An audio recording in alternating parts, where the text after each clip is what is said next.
میلاد شریف کا بنیادی مقصد، اس کی شرعی حیثیت، اس کی اہمیت پر مختصر کچھ باتیں ذکر کرنا چاہتا ہوں، اور آج کی اس محفل کا مقصد و مدعا بھی یہی ہے، کیونکہ یہ مبارک مہینہ میرے اور آپ کے آقا ہرے ہرے گنبد میں آرام فرمانے والے اللہ کے نائب مطلق جناب سید عالم صلی اللہ تعالی علیہ وآلہ وصحبہ وبارک وسلم کی ولادت کا مہینہ ہے، اور یقیناً اللہ نے دل دیا بھی اسی لیے ہے کہ وہ کسی کی یادوں میں گما ہوا رہے، اور اللہ نے سر اور بدن دیا بھی یہی ہے کہ کسی کی مشن کے لیے سب قربان کیا جائے۔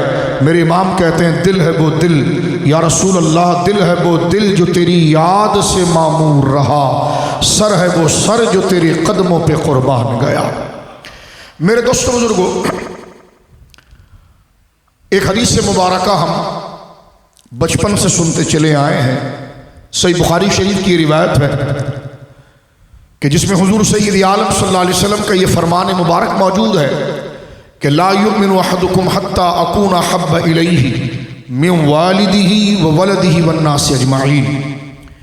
یہ حدیث مبارکہ پورے دین کی اصل شکل کو بیان کرتا ہے، اور اس حدیث مبارکہ کے اندر میرے اور آپ کی نماز، روزہ، زکوٰۃ، حج، کلمہ، جینا مرنا، ان تمام چیزوں کو بیان کیا گیا ہے۔ یعنی نماز، روزہ، زکوٰۃ، حج اور کلمہ، اس کی قبولیت، اس کی مقبولیت جس بات پر رخی ہوئی ہے اور جو اس کے لیے واسطہ اور ذریعہ ہے، یعنی میرے اور آپ کی تمام تر کوششیں، جد و جہد اللہ رب العالمین جل وعلا کی بارگاہ میں سعی اور کوششیں، یہ اگر مستجاب نہ ہو، قبول نہ ہو خدا نہ خواستہ، تو قبر و حشر میں کیا جواب دیا جائے گا؟ تو ہماری ہر نیکی، ہر خوبی، جن کمالات کو قبول کرنے پر اور جن بنیادی عقائد اور جن بنیادی ذرائع کے ساتھ اور ان بنیادی چیزوں کے اقرار کے ساتھ جڑی ہوئی ہے، ان میں سب سے بڑی چیزوں میں شمار ہونے والی چیز وہ ہے جو اس حدیث پاک میں ذکر کی گئی ہے۔ میں حدیث پاک کا متن دوبارہ پڑھنے کی سعادت پاتا ہوں اور پھر اس کا سادہ سا ترجمہ اور مفہوم عرض کرنا چاہتا ہوں، تاکہ جو میرے سادے دوست بالخصوص اسکول، کالج، یونیورسٹی کے طلباء اور مدارس اور میرے مزدور بھائی، تمام عاشقان رسول جو بیٹھے ہیں، ہم ان باتوں سے ایک اپنا حصہ حاصل کر سکیں۔ ارشاد رسول مکرم صلی اللہ علیہ وسلم ہے کہ لا یؤمن احدکم حتی اکون احب الیہ من والدہ وولدہ والناس اجمعین۔ لا یؤمن احدکم، تم میں کوئی سنگل آدمی بھی مومن نہیں ہو سکتا۔ اگر وہ ایمان لا چکا ہے تو کامل مومن نہیں ہو سکتا۔ میری عقیدت اور محبت اس کے دل کے اندر ہے، صرف ایک گزر ہے، ایک احساس ہے، لیکن اگر وہ کمال پر نہیں ہے تو وہ کامل مومن نہیں ہو سکتا۔ فرمایا لا یؤمن احدکم حتی اکون احب الیہ، تم میں سے وہ شخص مومن کامل نہیں ہو سکتا اگر وہ سرے سے حضور کی ذات مبارکہ کے کمالات اور آپ کے شرف اور محبت کو چھوڑ دے، تو پھر معنی یہ ہوگا کہ وہ مومن ہی نہیں ہے۔ لیکن ان تمام چیزوں کی تصدیق وہ اقرار کرتا ہے، لیکن اس طرف توجہ نہیں کرتا یا اسے وہ اہمیت نہیں دیتا جو دینا ہے، تو پھر معنی ہوگا کہ لا یؤمن احدکم حتی، تم میں سے کوئی ایک آدمی بھی، ایک سنگل پرسن بھی الگ ہو کر ہم اس حدیث پاک کو سنیں، مجموعی شکل میں نہ سنیں، کیونکہ یہ بات جو کی جا رہی ہے ہم میں سے ہر ایک کو الگ ذکر کی جا رہی ہے اور ہم سب اس کے مستحق ہیں۔ فرمایا لا یؤمن احدکم حتی اکون احب الیہ، تم میں سے وہ شخص مومن کامل نہیں ہو سکتا حتی، اس وقت تک، اکون، میں مصطفیٰ ہو نہ جاؤں جب تک، احب الیہ، سارے رشتوں سے زیادہ محبوب اس کے نزدیک۔ لا یؤمن احدکم، تم میں وہ بندہ، کوئی ایک بندہ بھی مومن کامل نہیں ہو سکتا حتی، اس وقت تک کہ اکون احب الیہ، میں ہو جاؤں اس بندے کے نزدیک، مرادی معنی سب سے زیادہ محبوب۔ معنی واضح ہو گیا، بات سمجھ میں آ گئی کہ اکون احب الیہ، کہ میری ذات اس کے نزدیک ہر محبت کے مقابلے میں احب الیہ، سب سے زیادہ محبوب ہو جائے۔ بات سمجھ میں آ گئی؟ لیکن پھر بھی یہ مضمون اتنا ضروری تھا کہ آگے اس کی توضیح کر دی گئی، بتا دیا گیا کہ اگر یہ بات یہاں مکمل تو ہو رہی ہے کہ تم میں وہ شخص کامل مومن نہیں ہو سکتا جب تک کہ میں اس کے نزدیک ہر محبت اور قدر اور تعظیم کے رشتے سے زیادہ پیارا نہ ہو جاؤں، لیکن اب بھی اگر دماغ نہیں کھلا تو حضور سید عالم اس کی قدر دلاتے و فرماتے من والدہ، ماں باپ سے بھی زیادہ، یعنی محبوبیت اور محبوب ہونے کے جو رشتے ہیں اس میں بھی اگر سمجھ نہیں پہنچ رہی تو آگے رشتے گنوا دیے گئے، فرمایا من والدہ، اس کی ماں اور اس کے باپ ان سے بھی زیادہ۔ اب یہ والدی میں دادا دادی بھی آ گئے، نانا نانی بھی آ گئے، اور سارے آبائی سلسلہ اس کے اندر آ گیا۔ فرمایا کہ من والدہ، وہ اپنے باپ اور ماں سے بھی زیادہ جب تک مجھے نہ چاہے، وہ ولدہ، اور اپنی اولاد سے بھی زیادہ مجھے نہ چاہے۔ اب اولاد میں وہ جو پشت سے پیدا ہوئے وہ بھی ہیں، ان میں نواسے بھی آ گئے، نواسیاں بھی آ گئی، پوتے بھی آ گئے، پوتیاں بھی آ گئی، یعنی اصول اور فروع دونوں کو یہاں ذکر کرتے ہوئے فرمایا کہ تم میں سے وہ شخص اس وقت تک کامل مومن نہیں ہو سکتا جب تک کہ میں مصطفیٰ اس کے نزدیک اس کے ماں باپ، اس کے رشتہ دار، اس کے ماں باپ، اس کی اولاد، اب بھی اگر گنجائش تھی تو فرمایا والناس اجمعین، ہر وہ بندہ، ہر وہ رشتہ، ہر وہ تعلق، ہر وہ ناتا کہ جس کو تعظیم اور محبت سے دل میں بٹھایا جاتا ہے، ان سے بھی، ماں باپ سے بھی، بیٹے اور اولاد سے بھی، اس کے علاوہ جتنے تعظیم اور قدر کے رشتے ہیں، تیسرا ان سے بھی اکون احب الیہ، میں مصطفیٰ سب سے زیادہ محبوب نہ ہو جاؤں۔ لا یؤمن احدکم، تم میں وہ شخص کامل مومن ہو ہی نہیں سکتا۔ اسی میں کسی فرقے کا، کسی گروہ کا کوئی اختلاف نہیں، ہر بندہ اختلاف نہیں بمانا، ہر بندہ اپنے ایمان کو ظاہر کرنے کے لیے اس حدیث کو سرنامہ بناتا ہے، ذکر کرتا ہے، لیکن آگے چلیے۔ محبت ایک کیفیت کا نام ہے، یقینی جاتی ہو جاتی ہے، تو یہاں پر مجھے اور آپ کو اس چیز کا پابند کیا گیا ہے کہ جو ایک کیفیات ہے، اور محبت کی نہیں جاتی اور ہو جاتی ہے، تو پتہ چلا یہ ہمارے اختیار میں نہیں ہے، اور جو چیز اختیار میں نہیں ہو شریعت اس چیز کا بندے کو پابند نہیں کرتی، کیونکہ احکام تکلیف شریعت وہی متعلق ہوتی ہے جو ہمارے بس میں ہے۔ ظاہر سی بات ہے کوئی ہم سے کہے کہ یہ چیز اٹھا کر وہاں رکھ دو تو یہ ہمارے بس میں، فزیکل ہم کر دیں گے، لیکن کہا جائے اس سے محبت کرو تو یہ ظاہر کا تعلق نہیں، یہ تعلق تو دل کا ہے۔ اب دل کو، کیونکہ محبت کا معنی شارحین حدیث نے جو کیا وہ بڑا لجاجت والا ہے، فرمایا رقۃ القلب، دل کا نرم ہو جانا۔ دل کا نرم ہونے سے مراد کیا ہے کہ دل کے اندر اس کی خواہش اور طلب پیدا ہو جائے، تو ظاہر سی بات ہے ہاتھ سے کسی کام کو کر لینا یہ ہمارے گویا کے اختیار میں ہے، لیکن دل کو کسی کے لیے نرم کر لینا یہ تو ہمارے اختیار میں نہیں ہے، یہ تو نہ جانے کس پر نرم ہو جائے، نہ جانے کس پر سخت ہو جائے۔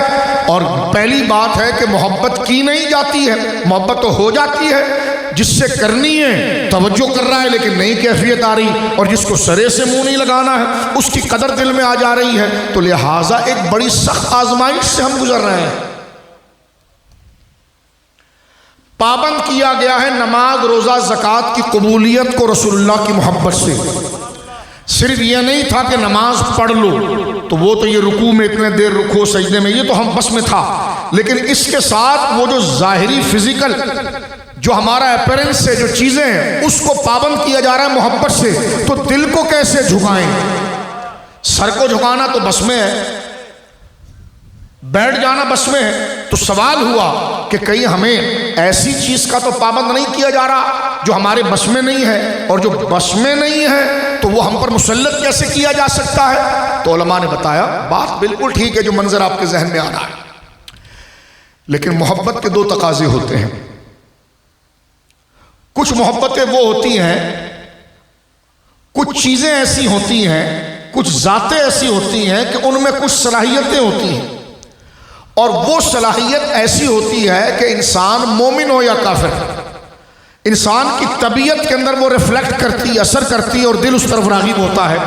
جیسا حسین خوبصورتی، نمکینی حسن، علم، شہرت، مالدار تو فوراً جاتا ہے. تو عقل بھی یہ چاہتی ہے کہ شریعت نے اگر حضور سے محبت کا پابند کیا ہے تو یہ عقل کے خلاف نہیں. ہر بندہ میں کاغذ قلم یہاں پر اگر بانٹ دوں اور ہر ایک کو ایک ایک پیپر دے دوں اور قلم دے دوں اور میں سب سے پوچھوں مجھے یہ بتائیے اپنی عقل سے کہ محبت کس سے کرنی چاہیے، اپنا فیصلہ کریں اپنی طبیعت سے، تو ہر بندہ کہے گا تو مجھے تو اسی سے محبت ہوتی ہے کہ جو اچھا لگتا ہے. کوئی کہے گا مجھے تو اس سے بڑی اچھی محبت ہوتی ہے جس کا لباس بڑا اچھا ہوتا ہے. اور میں، کسی نے لکھا مجھے تو محبت اس کی ہوتی ہے جو بڑا سخی ہوتا ہے، خود دل اتر جاتا ہے. کسی نے کہا مجھے تو محبت اس کی ہوتی ہے کہ جو دل لپکتا ہے کہ کسی بزرگوں کی اولاد ہو اور جناب کسی بڑے خاندان سے ہو. کسی نے لکھا جناب مجھے تو محبت، کیونکہ ہر ایک کے پرکھنے کا مزاج الگ ہے.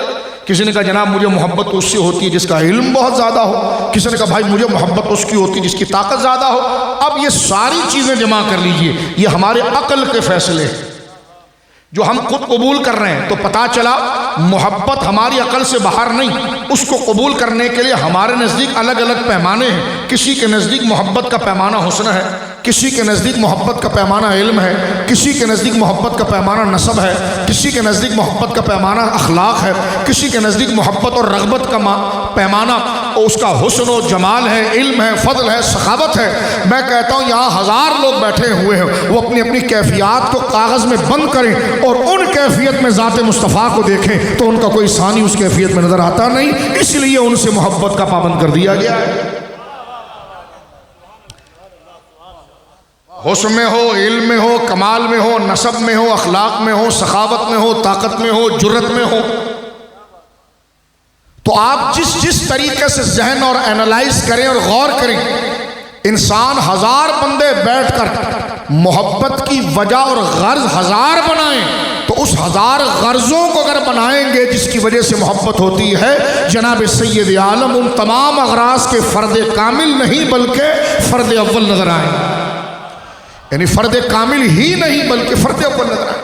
اب حدیث سمجھ میں آ گئی کہ لا یؤمن احدکم حتی اکون احب الیہ من والدہ وولدہ والناس اجمعین. ایک بات میں طبعی محبت کی طرف نہیں جاتا، اسی موضوع کو تھوڑی آگے لیتا ہوں تاکہ جو ہمارا اصل مقصد ہے مقدمے کے بعد وہ میں عرض کروں. دیکھیے اس بات کا خلاصہ یہ نکلا کہ حضور سے محبت صلی اللہ علیہ وسلم یہ ایمان کی اصل ہے. تو ہمیں ایسی پریکٹس کرنی پڑے گی جو محبت کو لائے، ہمیں ایسی ایکسرسائز کرنی پڑے گی جو محبت کو دل میں لائے. محبت کرتا دل ہے لیکن کچھ چیزیں بیچ میں واسطہ ہوتی ہیں جو اس کو لاتی ہیں. وہ حسن ہوتا ہے تو لے آتی ہے، وہ واسطہ کبھی علم ہوتا ہے تو لے آتی ہے، وہ واسطہ کبھی شہرت ہوتی ہے تو لے آتی ہے. تو لہذا اب آگے بڑھنا چاہ رہے ہیں. اب میری اور آپ کی شرعی ذمہ داری بن گئی کہ حضور کی محبت کے بغیر چارہ تو کچھ نہیں ہے، حضور کی محبت کے بغیر گزارا تو نہیں ہے. اب ایسی کون سے ٹپس، عادتیں، پریکٹس، ایکسرسائز، ایکٹیویٹیز ایسی کون سی ہے جو محبت کو دعوت دیتی ہے؟ اس ایکٹیویٹیز، اس ایکسرسائز، اس پریکٹس کا سب سے حسین گلدستہ محفل میلاد ہے، جس میں حضور کا اخلاق بھی ڈسکس ہوتا ہے، سرکار کا حسن مبارک بھی ڈسکس ہوتا ہے، سرکار دو عالم کا نسب پاک بھی ڈسکس ہوتا ہے، آپ کے خاندان کے فضائل بھی بتائے جاتے ہیں، آپ کے ذاتی وصف بھی بتائے جاتے ہیں، آپ کا معجزہ بھی بتایا جاتا ہے، آپ کا نسب بھی بتایا جاتا ہے، آپ کی سخاوت، حلم، بردباری، تواضع، ایثار سب بتایا جاتا ہے. تو میلاد سے روکو نہیں. کہتے میلاد کیا ثابت ہے؟ میں نے کہا میلاد ذریعہ ہے، اصل تو تھی عشق رسول اور ذریعہ ہے میلاد. اگر میلاد کو بدعت کر دیا تو مجھے یہ بتاؤ تمہارے پاس اور کون سا ذریعہ ہے حضور کی محبت کی طرف راغب ہونے کا؟ کوئی مجھ سے یہ پوچھے، آگے میں عرض کرتا ہوں، یہ تو میں مقدمہ باندھ رہا ہوں، مثال سے باتیں سمجھ میں آئیں. میں بہت حیران ہوتا ہوں جب کوئی کہتا ہے کہ میلاد کی شرعی حیثیت کیا ہے. میں نے کہا محبت رسول کی شرعی حیثیت کیا ہے؟ کہنے وہ ضروریات دین میں سے ہے. تو میں نے کہا محبت کے لیے تو پھر تقاضے کچھ چاہیے. انہوں نے کہا بالکل، محبت تو یعنی ایسی چیز ہے جو ہمارے احساس میں ہے، عمل کے اندر نہیں ہے، لیکن محبت کرنے کے لیے ہمیں کوئی وجہ چاہیے، اور وہ وجہ کیا ہے؟ کسی کا حسن وجہ بن جاتا ہے اس سے پیار کا، کسی کا علم وجہ بن جاتا ہے اس سے پیار کا، کسی کے خاندان کا شرف وجہ بن جاتا ہے اس سے پیار کا، کسی کی سخاوت وجہ بن جاتی ہے اس سے پیار کی، کسی کا اخلاق وجہ بن جاتا ہے اس کے پیار کا۔ تو میں نے کہا یہی وجہ ہے نا؟ کہاں؟ تو میں نے کہا میلاد میں کیا ہوتا ہے؟ یہی اوصاف بیان کیے جاتے ہیں جس کو تھوڑی دیر کے بعد بندہ سن کر حیران ہوتا ہے، کہ سن کر حیران ہو جاتا ہے اور کہتا ہے اچھا نور حق جلوہ نما تھا، مجھے معلوم نہ تھا، شکل انسان میں چھپا تھا، مجھے معلوم نہ تھا، بکریاں جس نے چرائی تھی حلیمہ تیری عرش پہ وہی گیا تھا، مجھے معلوم نہ تھا۔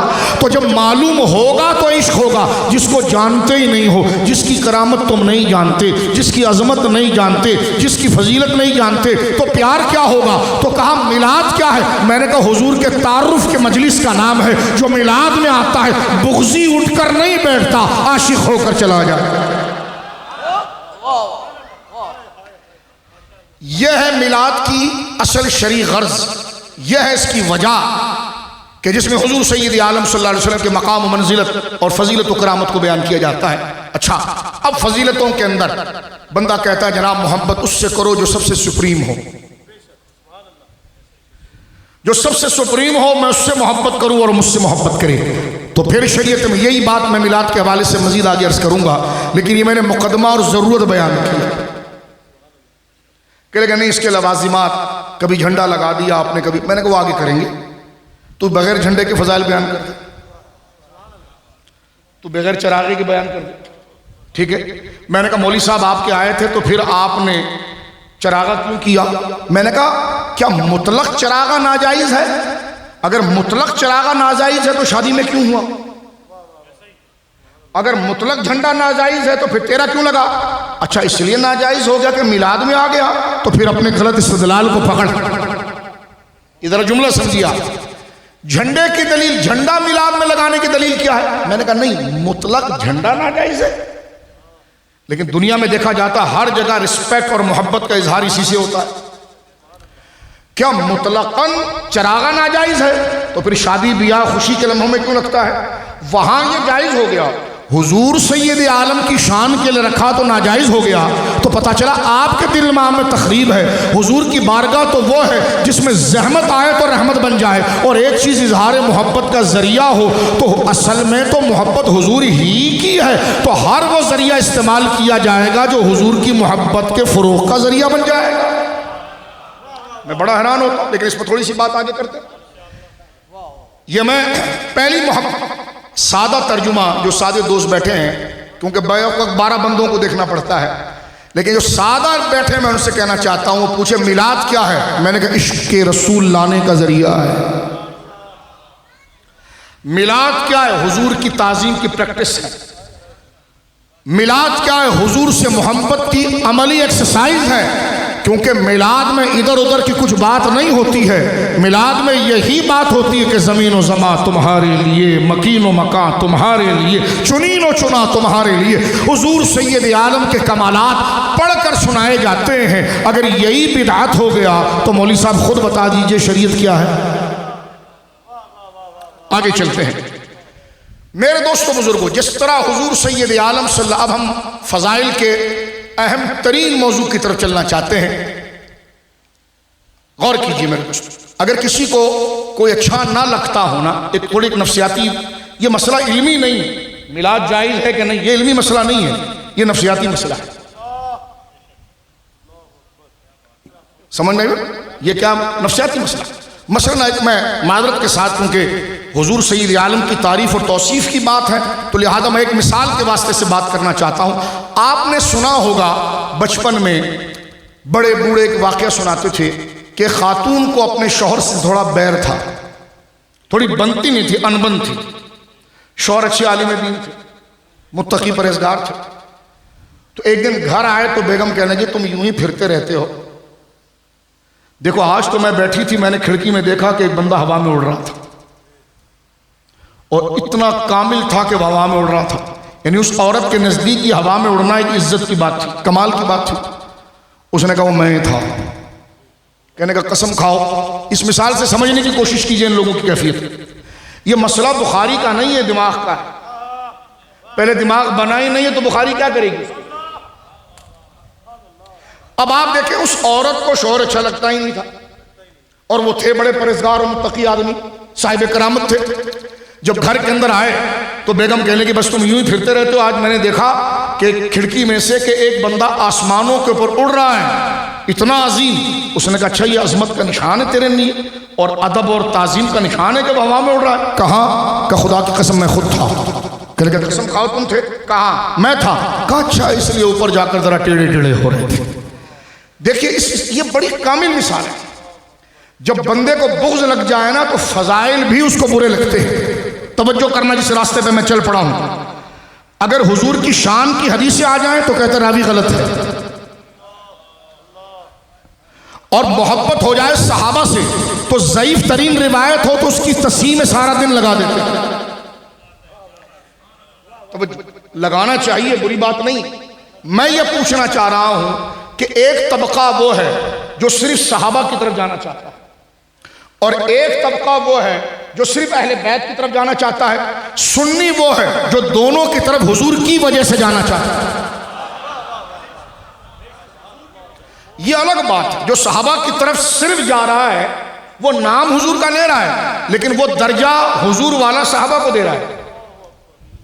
جو صرف اہل بیت کی طرف جا رہا ہے وہ جمع خرچ کرتے ہوئے زبان سے بات تو حضور کی کر رہا ہے لیکن دراصل وہ اہل بیت میں نبوت کا درجہ دینا چاہتا ہے. لیکن سنی جو ہے وہ حضور کی وجہ سے ان دونوں کو چاہنا چاہتا ہے، اور وہ یہ کہتا ہے بھائی ان میں جو کمال ہے وہ چمک تجھ سے پاتے ہیں سب پانے والے.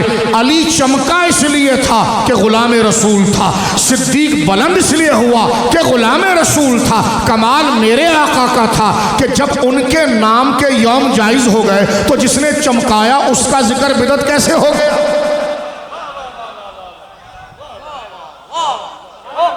وہ نکال رہا ہے محرم میں جلوس، یہ لگا رہا ہے 22 جمادی الثانی کو جلوس، یہ نکال رہا ہے صحابہ کا جلوس، وہ نکال رہا ہے اہل بیت کا جلوس. ٹھیک ہے، لیکن آ جائے حضور کی بات تو دونوں مل کر کہتے ہیں بدعت. تو میں نے کہا یہی تو بات تھی نا، تو نے حضور سے کاٹ کر ان کو مانا، حضور سے کاٹ کر ان کو مانا. اصل میں نہ یہ تیرے ہوئے نہ یہ تیرے ہوئے، کیونکہ اہل بیت بھی تجھے دھتکار دیں گے کہ ہم کچھ بھی نہیں ہیں، چمک تجھ سے پاتے ہیں سب پانے والے. صحابہ بھی کہیں گے ہم خود کچھ نہیں ہیں، چمک تجھ سے پاتے ہیں سب پانے والے. سنی بڑا کامیاب ہے، ابو بکر کو بھی دیکھتا ہے تو حضور کی وجہ سے، علی کو بھی دیکھتا ہے تو حضور کی وجہ سے.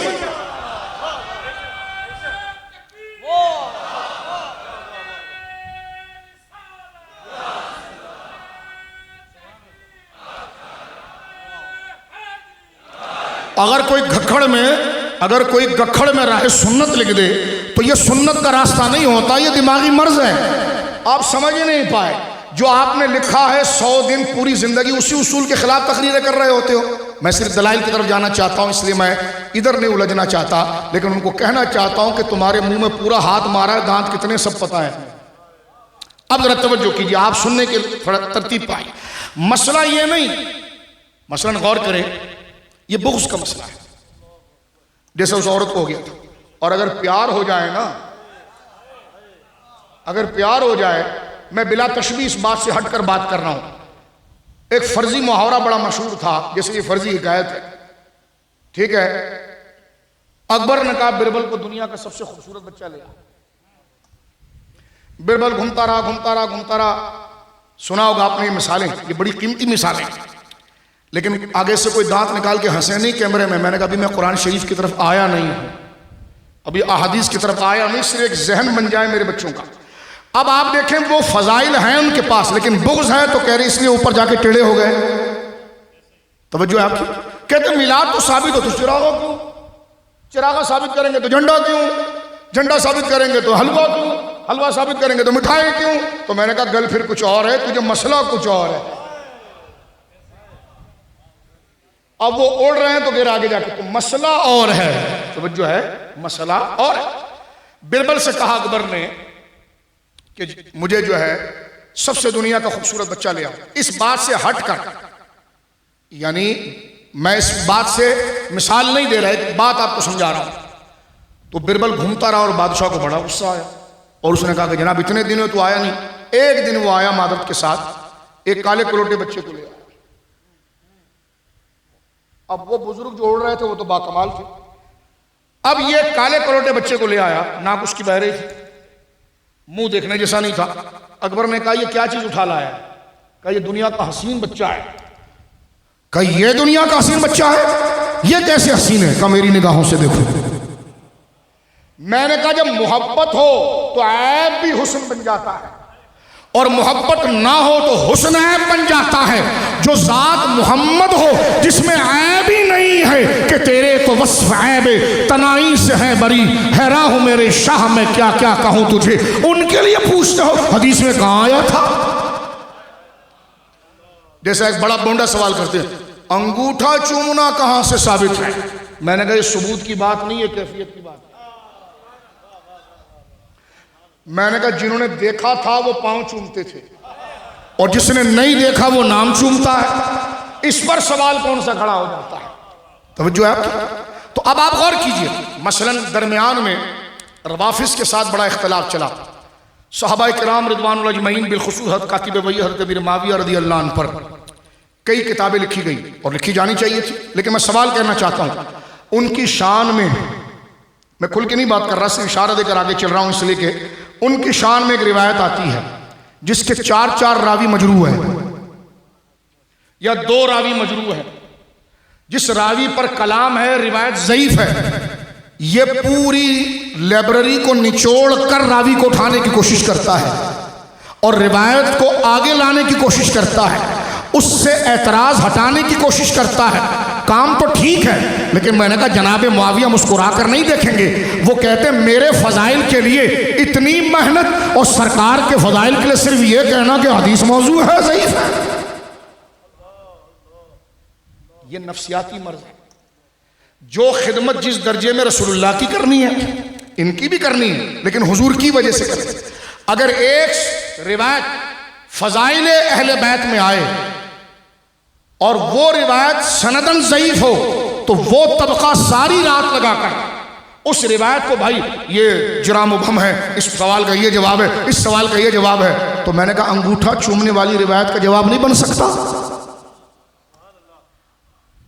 توجہ ہے، یہ بڑا قیمتی بات۔ تو لہٰذا یہ مسالک کا اختلاف نہیں، یہ فکر کا ہے، اور رسول اللہ نے فرمایا، صحیح بخاری شریف کی حدیث ہے، کتاب بدل خلق کے اندر ایک اہم ترین کائنات کے راز سے رسول اللہ نے پردہ اٹھایا، فرمایا الارواح جنود مجندہ، روحیں بدن میں آنے سے پہلے ایک چڑیا کے جھنڈ کی طرح گھومتی تھی، فما تعارف منہا اختلفا وما تناکر منہا اختلفا، جو روحیں جس سے وہاں مانوس ہوئی تھی یہاں بھی محبت کر گئی، اور جو روحیں وہاں اجنبی تھی تو بخاری اٹھا کر بھی پیار نہیں کر پائی۔ آپ اگر سمجھے ہوں تو کیا مناظرہ کرے گا؟ میں نے کہا نفسیاتی مسئلہ ہے۔ جب روح ہے جس سے توجہ، یہ جناب رسول اللہ کی حدیث ہے، دیکھیں محبت کرنا یہ احساس کا کام ہے۔ جناب رسول اللہ کہتے ہیں جسم بنانے سے پہلے، موبائل نہ دیکھیے کہ بڑی قیمتی بات چل رہی ہے، یہ مصروفیت کے لیے پھر دوسری جگہ غور کیجئے۔ جناب رسول اللہ کی حدیث مبارکہ ہے الارواح جنود مجندہ، حضور فرماتے ہیں کہ بدن بنانے سے پہلے اللہ نے روحوں کو بنایا۔ یہ ٹیسٹ، یہ دیکھنا، یہ چکنا، یہ روح کی کیفیت ہے، بدن کی نہیں۔ بندہ مر جائے آنکھیں کھلی ہے لیکن نہیں دیکھ پاتا، اللہ رحم فرما۔ بندہ انتقال کر جائے اس کے منہ میں شہد ڈال دو نہیں محسوس ہوگا، تو یہ احساس اور لذت، یہ ٹیسٹ روح کا ہے۔ جب یہ رہتی ہے تو بدن اس کو آگے بڑھاتا ہے۔ بدن جو ہے صرف لباس ہے، شوق جو ہے یہ روح کا ہے۔ رسول اللہ فرماتے ہیں اللہ نے بدن کو بنانے سے پہلے روحوں کو پیدا کیا تھا۔ الارواح جنود مجندہ، صحیح بخاری کی حدیث سن لیجیے آپ۔ بندہ قریب میں بیٹھا ہو، دور بیٹھا ہو، پیار نہیں ہوتا۔ کسی کو جناب ایک نظر دیکھو تو پیار ہو جاتا ہے، تو جناب پیار ہونے کی دلیل تو قرب تھا لیکن نہیں ہو پا رہا، تو رسول اللہ فرماتے ہیں روحیں بدن میں آنے سے پہلے اللہ کی بارگاہ میں چڑیا کے جھنڈ کی طرح اڑتی تھی، فما تعارف منها اختلفا، فرمایا وہاں جس سے مانوس ہوئی پیار کر بیٹھی تو دنیا میں بھی ڈھونڈ کر پیار کر لے گی، اور وہاں جس سے اجنبی اور بیگانی رہی یا اختلاف کر گئی، قربان جاؤں جہلم کے مسلمانوں تمہاری قسمت میں عرب میں تو پیدا نہیں ہوئے لیکن تعارف روح کا اتنا تھا کہ ذکر بھی جہلم کے اندر کر رہے ہو، اور جو عرب میں بیٹھا ہے وہ سمجھ نہیں پا رہا کہ ہو کیا رہا ہے۔ میں نے کہا یہ مسئلہ خطوں کا نہیں ہے، یہ مسئلہ روحوں کا ہے۔ سمجھئے اس چیز کو، یہ بات کا یہ بنیادی اصول ہے، میں گپ نہیں مار رہا، میں نے احادیث آپ کے سامنے پڑھی۔ تو یہ مسئلہ کیفیات کا ہے، یہ مسئلہ کیا ہے بولیے؟ کیفیات کا ہے۔ یہ مسئلہ کیا ہے بولیے؟ اگر اپنی کانفرنس سے کرنی ہو تو کتنی لجاجت کے ساتھ، 3 روزہ چلہ ہو تو کتنی لجاجت کے ساتھ، اپنی اگر اہل حدیث کانفرنس ہو تو کتنی لجاجت کے ساتھ۔ میں نے کہا حضور کو چھوڑ کر اس کی حیثیت کیا رہتی؟ نہ 4 یار کانفرنس کی کوئی حیثیت، نہ پنجتن پاک کی کوئی حیثیت، یہ ساری حیثیتیں حضور کی وجہ سے ہیں۔ جب شوق یہاں پیدا ہوا تو جس نے چمکایا اس کے لیے نہیں ہوا، تو اگر رسول کو چھوڑ کر الگ الگ ان کو مانو گے تو یہ دونوں تمہیں مسترد کریں گے، یہ کہیں گے ہماری چاہت جب ہے کہ پہلے وہاں جھک جہاں ہم خود جھکے ہوئے۔ ثابت ہوا کہ جملہ فرائض فرو ہے، اصل الاصول بندگی استاجور کی ہے، گلے پھاڑ کر میلاد کے بارے میں بولنا اور چیز ہے۔ میں نے کہا جس دن کوئی اچھا حکیم مل جائے تو پہلے قبض کا اور معدے کا اور دماغ کا علاج کرانا، کیفیت ٹھیک ہو جائے گی تو تجھے خود پتا چل جائے گا کہ کہاں نفرت کی جاتی ہے، کہاں محبت کی جاتی ہے، کہاں چلایا جاتا ہے، کہاں سر جھکایا جاتا ہے۔ میرے دوستو بزرگوں، میلاد کیا ہے؟ میلاد رسول کریم صلی اللہ علیہ وسلم کی محبت کو لانے کا ذریعہ ہے۔ میلاد رسول کریم صلی اللہ علیہ وسلم کی محبت کو، ان سے پوچھئے یہ جو تم ریلیاں صحابہ کے نام پر لا رہے ہو، اتنے شوق سے رات دن محنت کر رہے ہو، تو یہ جو بدن اتنا تھک رہا ہے پھر بھی مزہ آ رہا ہے، اس کے پیچھے شوق ہے۔ اب وہ شوق ان کی ساتھ ڈائریکٹ ہے یا حضور کی وجہ سے؟ اگر حضور کی وجہ سے ہے تو یہ شوق پھر حضور کے لیے پہلے ہونا چاہیے، لیکن وہاں شک کا شکار ہو رہا ہے، یہاں تعظیم کا، تو پھر کوئی کام نہیں ہوگا۔ اس لیے کہ چمک تجھ سے پاتے ہیں یا رسول اللہ، سب پانے والے۔ جماعت صحابہ کو جو فیض ملا یہ حضور کی وجہ سے ملا، اور جماعت اہل بیت کو جو فیض ملا یہ حضور کی وجہ سے ملا۔ یہ ہے وہ چیز، سنی وہ ہے جو مرکز پر کھڑا ہے،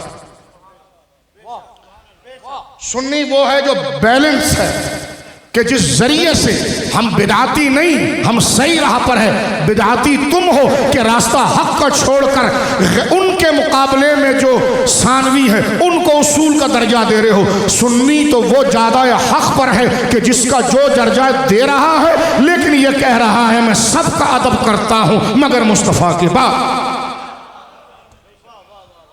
میں سب کا ادب کرتا ہوں۔ اس لیے میں نے کہا چراغا کیا مطلقاً حرام ہے؟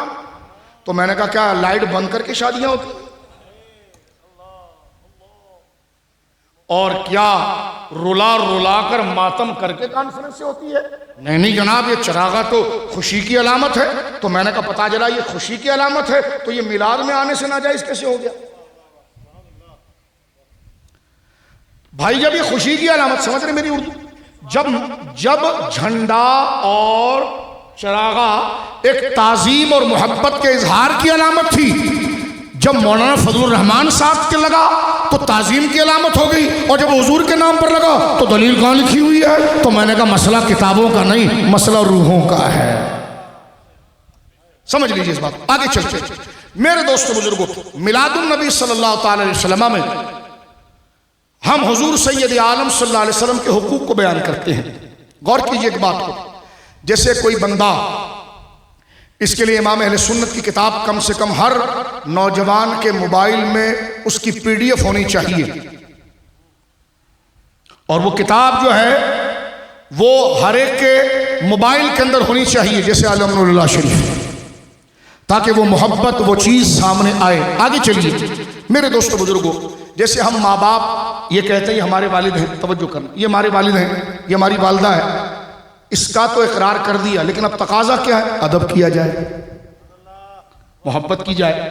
ایک نوجوان لڑکا کرسی پر بیٹھا اور ابا کھڑے ہیں، بوڑھے ابا کھڑے ہیں، تو کسی نے، وہ جانتا نہیں تھا کہ اس کا ابا ہے، اس نے دور دراز سے کرسی لایا کہ ضعیف آدمی اور وہ بیٹھ جائیں۔ وہ جب بٹھانے لگا تو لڑکے نے کہا یہ میرے والد ہیں۔ یہ آپ کے والد ہیں؟ کہا کہ شناختی کارڈ دکھاؤں؟ کہ شناختی کارڈ کی ضرورت نہیں، جب باپ بولا ہے تو پھر تقاضا بھی ادا کر۔ تقاضا کیا تھا؟ ادب کا۔ کیا تھا بولیے؟ ادب کا۔ تو جب رسول کو رسول کہا ہے تو ان کے حقوق کی ادائیگی کے لیے تیار ہو جا، ان کے آداب کے لیے تیار ہو جا، اس میں چوری نہ کر، اس میں چوری، بولو اس میں چوری نہ کر۔ یعنی وہاں پر ایسے اصول لا کر ایجاد کر دینا اور بھول جانا، وہی چیزیں اگر علماء کے فضائل میں آ جائیں تو کہتے ہیں جی ضعیف روایت فضائل میں معتبر ہے اور علماء کی شان بیان ہو رہی ہے۔ میں نے کہا حصول چندہ کے لیے ساری روایت درست ہو جاتی ہے، لیکن جو اصل اصول رسول اللہ ہے وہاں مسئلہ سرے سے بھول جاتے ہو۔ تو پتہ چلا یہ مسئلہ بخاری کا نہیں، ان کی اتنی بڑی لائبریری ہے ان کی۔ اب میں نے کہا کتابوں کا مسئلہ نہیں، یہ دماغ کا مسئلہ ہے۔ اگر دماغ ٹھیک ہو نا تو عیب بھی اچھا لگتا ہے، اور دماغ ٹھیک نہ ہو تو اچھا بھی برا لگتا ہے۔ اور جناب سید عالم وہ ہے جو عیب سے پاک ہیں، پھر ان کے علم کی تنقیص، ان کے فضائل کی تنقیص، یا جہاں ان کا ذکر کیا جائے تو منہ غبارے کی طرح پھول جائے، غصے میں ہم نہیں آئیں گے۔ میں نے کہا کیوں؟ حضور کا ذکر ہو رہا، ہم نہیں آئیں گے۔ بھائی کوئی بھی کر رہا ہو، اگر محبت ہو تو بندہ آگے چل پڑتا ہے۔ یہاں تک میں بات کو روک دیتا ہوں، یہ تو میں نے کچھ نفسیاتی چیزیں بیان کی ہیں، اور آپ کے ہوش کے لیے فلانا نے یہ کہہ دیا، اتنی دلیل دے دی۔ میں نے کہا نہیں میرے بھائی، ایسا کچھ بھی نہیں۔ اور جب اگر عشق ہو جائے نا تو سرکار کا خچر پیشاب کر رہا ہو،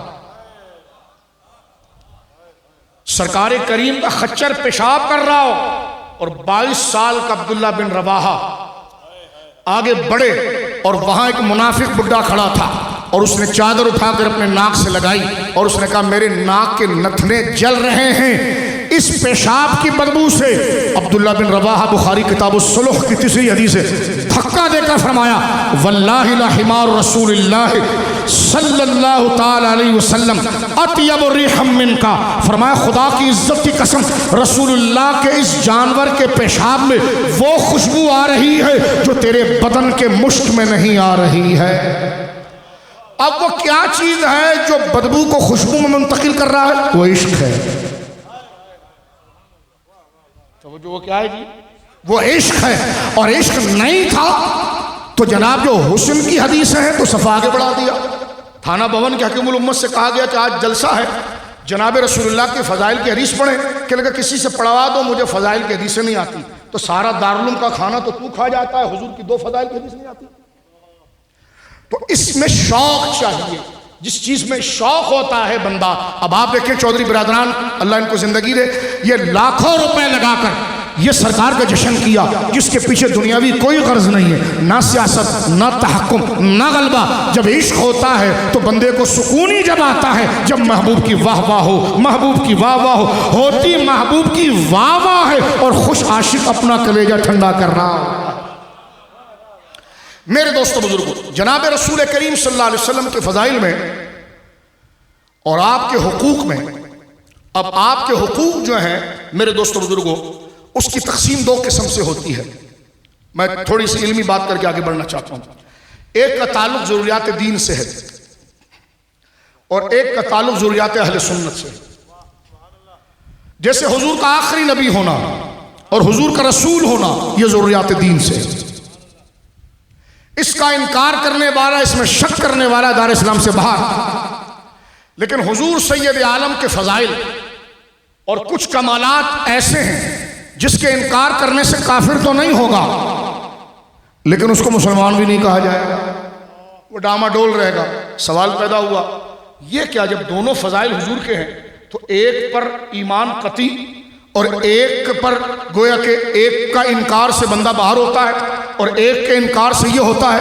میں نے کہا یہ یہ سورس اور ماخذ کی وجہ سے کہ وہ بات کہاں سے پتہ چل رہی ہے، کس درجے سے پتہ چل رہی ہے، کس تسلسل سے پتہ چل رہی ہے، کس دلالت سے پتہ چل رہی ہے، کس ثبوت سے پتہ چل رہی ہے۔ جب وہ اعلیٰ درجے کے ثبوت سے آئے اور اس کا سورس اتنا مضبوط اور اونچا اور پختہ ہو جس سے ہمیں خدا کا ایک ہونا پتہ چل رہا ہے، اور اسی سورس اور اسی راستے سے اگر اسی قطعیت سے جناب رسول اللہ کا منصب آ رہا ہو جیسے آخری نبی ہونا، تو پھر اس کا انکار ایسے ہی کفر ہو جائے گا جیسے خدا کا ایک ماننے کا انکار کفر ہوتا ہے۔ لیکن کچھ فضائل وہ ہیں جو دلائل میں اتنی پختگی نہیں رکھتے، لیکن اس مقابلے کی بات سے درجے میں کچھ کم ہیں لیکن نیچوں کی درجے میں سب سے اوپر ہے، اس کے انکار سے بندہ بدعتی ہو جاتا ہے، گمراہ ہو جاتا ہے، اور اسے مسلمان کہتے ہوئے بلکہ فقہا کے نزدیک اس کی تکفیر واجب ہو جاتی ہے اگر کلامی نہ ہو۔ اور اس میں سے ایک بلند عقیدہ کہ سرکار علیہ الصلوۃ والسلام اپنی اللہ کی خلق میں سب سے افضل ہے،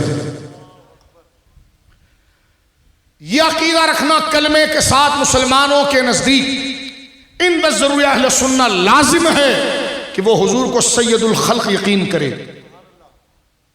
توجہ سنیے، یہ مسئلہ تو ڈائریکٹ ہی تھا، میں نے اس کو پھیلایا اس لیے یہ آپ کے ذہنوں کی رعایت کرتے ہوئے شور شرابہ اور دیگر ایسے فضائل کی باتیں کہ جس میں 10 سوال کھڑے ہوں، تو یہ اصول پڑھ اس لیے رہا ہوں آپ کے سامنے تاکہ آپ بحث میں اپنے عقل کی سطح کو بلند کریں، اور ادھر ادھر کے پلمبر اور کوئی گٹر صاف کرنے والا، کوئی کھڈا کھودنے والا آپ کو سامنے آ جائے تو اس کی علمی لیاقت اور حیثیت آپ کو سمجھ میں جا جائے کہ مسئلہ کس معیار کا ہے اور مسئلہ کس معیار میں بیان ہو رہا ہے۔ جناب رسول اللہ کو افضل الخلق کہنا، ساری خدائی میں سب سے زیادہ افضل اور بزرگ کہنا، یہ قرآن کی کئی آیات سے ثابت ہے۔ تو جب جناب سید عالم ساری خدائی میں افضل ہیں تو پھر آپ کے ذکر کا اہتمام بھی سب سے زیادہ کیا جائے گا۔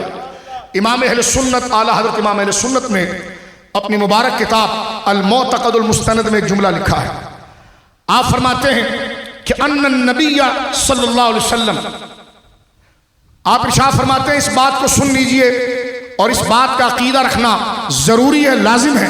فرماتے فالواجب علی کل مؤمن، یہ عقیدہ رکھنا ہر مسلمان پر واجب ہے کہ ان نبینا محمد صلی اللہ علیہ وسلم سید الخلق و افضل الخلائق، ہر مسلمان پر یہ عقیدہ رکھنا واجب ہے کہ ہمارے نبی پاک جن کا نام مبارک محمد ہے صلی اللہ تعالی علیہ وسلم، وہ اللہ کی اللہ رب العالمین کی مخلوق میں اور اس کی خلق میں سب کے سردار ہیں اور سب سے افضل ہیں، سب سے فوقیت رکھنے والے ہیں اور سب سے بزرگ ہیں۔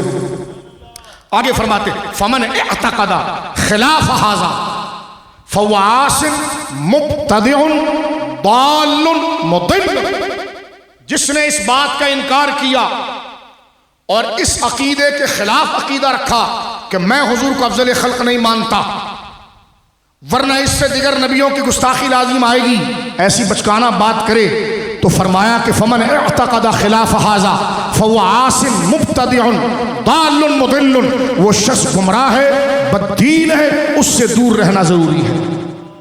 یہ عقیدہ آپ نے سن لیا، آگے چلتا ہوں۔ آج کل پرنٹ میڈیا پر ایک شخص کو آگے کیا گیا جس کا نام ہے جاوید غامدی، وہ کئی طریقوں کے ساتھ اسلامی ایشوز کے اعتبار کو بے اعتبارہ کرتے ہیں، جیسے عقیدہ ختم نبوت کے لیے ایک میں مثال دے رہا ہوں۔ عقیدہ ختم نبوت کے لیے ان سے پوچھا گیا حضور آخری نبی ہے؟ کہا جناب رسول اللہ صلی اللہ علیہ وسلم کے آخری نبی ہونے پر قرآن کی کتنی آیتیں؟ کہا 100 آیتیں خود کہہ رہے ہیں اپنی تقریر میں کہ 100 آیتیں ہیں حضور کے آخری نبی ہونے پر۔ پھر سوال ہوا کہ مرزائیوں نے کیا کیا؟ کہا انہوں نے حضور کو آخری نبی نہیں مانا، تو سیدھا معنی کیا بنا کہ انہوں نے 100 آیتوں کا انکار کیا۔ جواب پوچھا کہ مرزائیوں پر حکم کیا ہوگا؟ کہ ہم کیا کہیں، کچھ بھی نہیں ہوگا۔ تو جب 100 آیتیں ایک مسئلے کو بیان کر رہی ہے اور ایک بندہ 100 آیتیں تو دور کی بات کسی ایک آیت کا بھی انکار کر دے تو مسلمان نہیں رہتا۔ تو غامدی صاحب وہ بین اور بیلنس، بین اور درمیانے وہ آدمی ہیں کہ کھل کر کہتے بھی نہیں کہ میں کون ہوں، اور جو دشمنان اسلام جو عقائد حقہ پر گویا کہ ضرب لگانا چاہتے ہیں، نقصان پہنچانا چاہتے ہیں، تو ان کے آلائے کار بھی بنتے ہیں۔ یعنی یہ کہنا کہ اگر کوئی حضور کی ختم نبوت کا انکار کرے اس پر کوئی حکم نہیں آئے گا، بتاؤ اس کی حرمت کا اعتبار گرے گا کہ نہیں گرے گا؟ مسلمان تو یہ کہتا ہے کہ حضور کی ختم نبوت اور حضور کے آخری نبی ہونے کا انکار کرنے سے بندہ غیر مسلم ہو جاتا ہے۔ غامدی صاحب کہتے ہیں نہیں، ہمارا کام نہیں کسی کو غیر مسلم کہنا۔ ارے غامدی صاحب، آپ خود کہہ چکے ہیں کہ حضور سید عالم کے آخری نبی ہونے پر قرآن کی 100 آیتیں کہاں ہے؟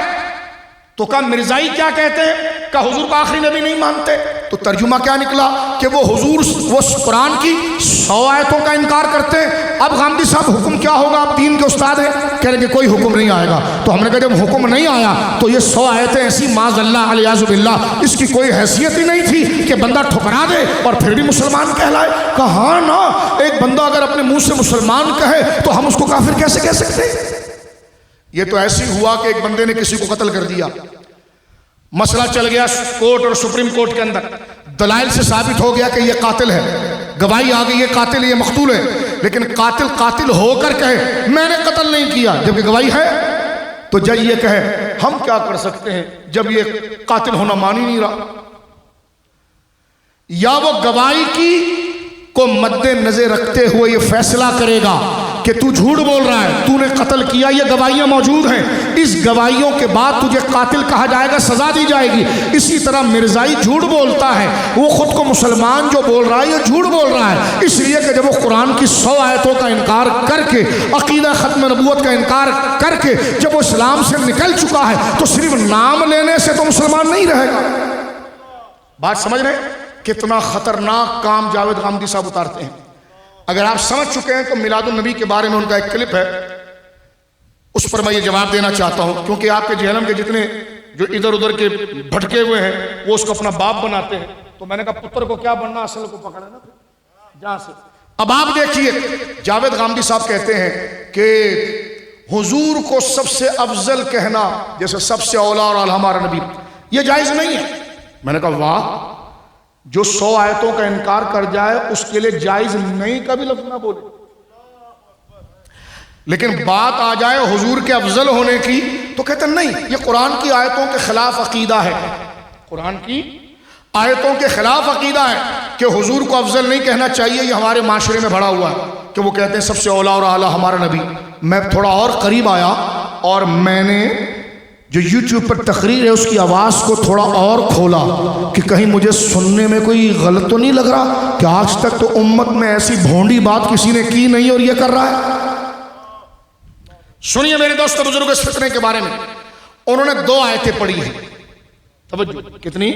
2 آیتیں، اس کا میں جواب آپ کے سامنے پیش کرتا ہوں، اور اس پر آپ تیاری کر کے اس فتنے کو اگر آپ نے روک دیا تو یہ جو آگے جتنی دہریت، الہاد، ایتھسٹ اور سیکولر جو آگے پیدا ہو رہے ہیں اس کے پیچھے پیداوار کی وجہ جاوید غامدی صاحب ہے، کیونکہ وہ صحیح مسئلے کا اعتبار گراتے ہیں۔ اچھا یہ بتائیے غامدی صاحب، فرض کریں غامدی صاحب کا دماغ کیسا ہے؟ غامدی صاحب باپ کی تعظیم کیسی ہے؟ بہت زیادہ، قرآن میں حکم ہے کہ اس بیٹے نے باپ کو تھپڑ مار دیا، بیٹے کو بلایا، آپ نے تھپڑ مارا ہے، ویڈیو بن گئی، گواہ موجود ہے، کہ لیکن نہیں میں تو اپنے باپ کا بڑا ادب کرتا ہوں۔ غامدی صاحب کہتے ہیں کچھ نہیں ہوتا۔ ارے بھائی تھپڑ مارا ہے لیکن وہ کہہ تو رہا ہے نا کہ میں ادب بڑا کرتا ہوں، سمجھ رہے؟ یہ ظلم کرتے ہیں، شریعت کا اعتبار گراتے ہیں۔ وہ 100 آیت کا انکار کر رہا ہے، کہتے تو خود کو مسلمان ہے نا، تو میں کیسے کہہ سکتا ہوں؟ جج یہ کہے کہ بھائی چلو گواہیاں اس کے خلاف جا رہی اور بات بالکل ثابت ہو گئی کہ یہ قاتل ہے، لیکن یہ منہ سے تو مان نہیں رہا نا، تو یہ منہ سے تو اپنے آپ کو کہہ رہا ہے میں نے قتل نہیں کیا، لہذا جب تک یہ منہ سے نہیں مانیں گے تو ہم ان کو کچھ نہیں کہہ سکتے۔ یہ غامدی صاحب کا فلسفہ ہے کہ بندہ جب تک خود کو کافر نہ کہے ہم اس سے کافر نہیں کہیں گے، لیکن اگر وہ کفر کرتا رہے اور خود کو کہے میں مسلمان ہوں تو پھر ہم اس کو مسلمان ہی کہیں گے۔ کیوں؟ اس لیے کہ وہ مسلمان خود کو کہہ رہا ہے۔ یعنی راک ایجنٹ پاکستان میں آ کر پاکستانی کارڈ رکھے اور بیج لگائے اور پاکستان کے خلاف کام کرے، اور جب پکڑ لیا جائے تو پھر محکمہ کہیں نہیں ہم اس کو کچھ نہیں کہہ سکتے اس لیے کہ یہ اپنے آپ کو پاکستانی کہہ رہا ہے. ارے یہ کیسی بات, توجہ ہے, یہ کیسی بات. غور کیجئے میرے دوستو بزرگوں, میلاد شریف پر میں اس طرز سے ہٹ کر یہ نقطہ پیش کرنا چاہتا ہوں, اس لیے کہ مقام مصطفیٰ سید عالم کے عظمت و مقام سے آپ واقف ہیں, لیکن جو سازش اور بڑے بڑے بیرر آپ کے خلاف کھڑے کیے جا رہے ہیں ان دلائل سے واقفیت رکھنا میرے مدرسوں کے بچے, نوجوانوں اور ناز سے محبت کرنے والوں, رسول اللہ سے محبت کرنے والوں, اس کو سمجھو یہ بات پھیلائی اس لیے جا رہی ہے کہ یہ ضروری بات ہے. ہم وہ نہیں ہیں کہ جو 25 منٹ میں صرف باپ کی فضیلت بیان کر کے چلے جائیں, باپ بعد میں, رسول اللہ کو رتبہ پہلے. یہ کیسی تبلیغ ہے کہ جو 20 منٹ میں پڑوس کے حقوق بتا دیے اور جو رسول اللہ کا حق ہے وہ بتائیں. یہ بڑی عجیب بات ہے کہ بیٹا باپ کی نافرمانی کرے تو توجہات لینے کے لیے باپ کے آداب بتائیں, اور جو حضور کی شان کے خلاف باقاعدہ مکتب بن چکے ہو ان کو چھیڑے بھی نہ. تو ایسی تقریر, ایسے فضائل, ایسی تبلیغ کو شریعت قبول نہیں کرتی. یہ اپنا حلقہ بنانا ہے, یہ اپنا ادارہ بنانا ہے, اس کا دین سے کوئی تعلق نہیں ہوتا. تو 20 منٹ اور 25 منٹ نہیں دیکھے جاتے, یہ دیکھا جاتا ہے کہ وہ تقریر اہمیت کیا رکھتی ہے, اس کے اوپر کے حقوق کیا ہیں. غور کیجئے میرے دوست, ایک آیت پیش کی جاتی ہے اس قسم کے لوگ سے, اور بالخصوص اس علاقے میں جو فتنہ پاگل پھیلا رہا ہے, وہ بھی یہ کہتا ہے کہ جناب رسول اللہ صلی اللہ علیہ وسلم کو افضل نہیں کہنا چاہیے. کیوں؟ کہ قرآن اس کے خلاف ہے. ہم نے کہا قرآن نے کیا کہا؟ کہ قرآن یہ کہتا لا نفرق بین احد من رسله. جب میں نے یہ آیت سنی تو سر پکڑ کے بیٹھ گیا, اللہ اکبر, یہ دین کا کیا ہوگا جب اس قسم کے جاہل اور اجہل براہ راست قرآن کو سمجھیں گے. اب غور کریں, ہم یہ کہہ رہے ہیں کہ حضور سید عالم کو اللہ نے اپنی مخلوق میں سب سے افضل درجہ دیا ہے. بولیے سبحان اللہ. آیت کا ترجمہ جو مقابلے پر پڑھا جا رہا ہے, آیت کیا کہہ رہی ہے, لا کر فٹ کہاں کر رہے ہیں. آیت کہہ رہی ہے لا نفرق بین احد من رسله, کہ مومن وہ ہے جو رسولوں کے درمیان فرق نہیں کرتا. لیکن تیسرے پارے میں کیا ہے, تلک الرسل فضلنا بعضهم علی بعض, ہم نے بعض رسولوں کو بعض رسولوں پر فضیلت دی ہے. ایک طرف ہے کہ مومن نبیوں میں فرق نہیں کرتا, اسی قرآن میں آگے چل کر سورہ بقرہ کے اسی تیسرے پارے کی ابتدا میں آ جاتا ہے کہ اللہ خود ایک نبی کو دوسرے نبی پر فضیلت دیتا ہے. تو بظاہر اگر سمجھ نہ ہو تو بولے بھائی قرآن تو خلاف باتیں کر رہا ہے, ایک بات کچھ کرتا ہے دوسری بات کچھ کرتا ہے. لیکن ایسا نہیں. جہاں یہ کہا گیا کہ ہم مومن نبیوں میں فرق نہیں کرتے, اس کا مطلب یہ ہے کہ دو نبی ہیں اور دونوں اللہ کے نبی ہیں, تو ہم اپنی طبیعت سے ایک کو مانیں ایک کو نہ مانیں یہ نہیں کرتے. جیسا عیسائی کہتا ہے کہ ہم حضرت عیسیٰ کو مانتے تو موسیٰ کو نہیں مانتے, یہودی کہتا ہے ہم موسیٰ کو مانتے عیسیٰ کو نہیں مانتے, مسلمان کہتا ہے لا نفرق بین احد من رسله, ہم کسی نبی میں فرق نہیں کرتے بلکہ جو منصب نبوت پر ہے ہم سب کو مانتے. ایک ہے ڈپارٹ اور ایک ہے رینک. ایک عام کانسٹیبل بھی پولیس میں ہے, ڈی پی او صاحب بھی پولیس میں ہے, ایس ایس پی بھی پولیس میں ہے, آئی جی بھی پولیس میں ہے. ڈپارٹ ایک ہے, رینک ایک نہیں. اس کو ذرا سمجھیے. ڈپارٹ ایک ہے, ایک عام کانسٹیبل صاحب سے لے کر آئی جی پنجاب تک محکمہ ایک ہی ہے پولیس کا. یہ نہیں ہو سکتا کہ اب آئی جی صاحب کو تو پولیس مانے لیکن جو نیچے عام کانسٹیبل ہے جس کو پھول نہیں لگا ہوا آپ کہیں گے یہ نہیں رہا. اگلا کہے گا کہ بھائی رتبوں میں فرق ہے لیکن ڈپارٹ میں دونوں آتے ہیں, رینک میں فرق ہے لیکن ڈپارٹ میں دونوں آتے ہیں. تو انبیاء کرام رضوان حضرت آدم سے لے کر جناب رسول اللہ تک نبی ہونے میں سب برابر ہیں لیکن رینک اور فضیلت میں برابر نہیں ہے. رینک اور فضیلت میں تو لہذا حضور کو افضل ماننا یہ قرآن کی آیتوں کا تقاضا ہے. اور محفل میلاد اسی کو کہتے ہیں کہ حضور کے وہ فضائل بیان کیا جائے کہ جس میں حضور کا کوئی شریک نہ ہو. جب تو پیار ہوگا کہ میرا محبوب ایسا ہے جیسا کوئی نہیں, جب تو محبت آئے گی اور محبت آئے گی تو وہی ایمان کا ذریعہ بنے گا. سمجھنے کی کوشش کیجیے کیونکہ کالج یونیورسٹیوں کے اندر خاص طور پر پروفیسروں کو یہ زبان بولتا ہوا اکثر دیکھا گیا ہے، یہ تم نے کیا بنایا، یہ تم کون ہوتے کہ ایک بڑا ہے اور ایک کو بڑا مانتے ہیں، یہ کہاں سے؟ تو میں نے کہا آپ نے دین کتنا پڑھا؟ ہر ایک کو یہی آیت یاد رہتی ہے، لا نفرق بین احد من الرسل، وہ آیت میں یہ کہا گیا ہے کہ ہم نبیوں کا انکار نہیں کرتے۔ میں نے کہا اس کی آگے دوسری آیت کھڑی ہوئی ہے کہ ہم نبیوں میں خود فضیلت دیتے ہیں، منہم من کلم اللہ ورفع بعضهم درجات، کسی کو ہم کلام کر کے فضیلت دیتے ہیں اور کسی کے درجے کو ہم اس سے بڑھا دیتے ہیں۔ غور کیجیے، دوسری آیت یہاں پر ایک مثال کے طور پر دی جاتی ہے، وہ سورۃ الانعام کی آیت ہے۔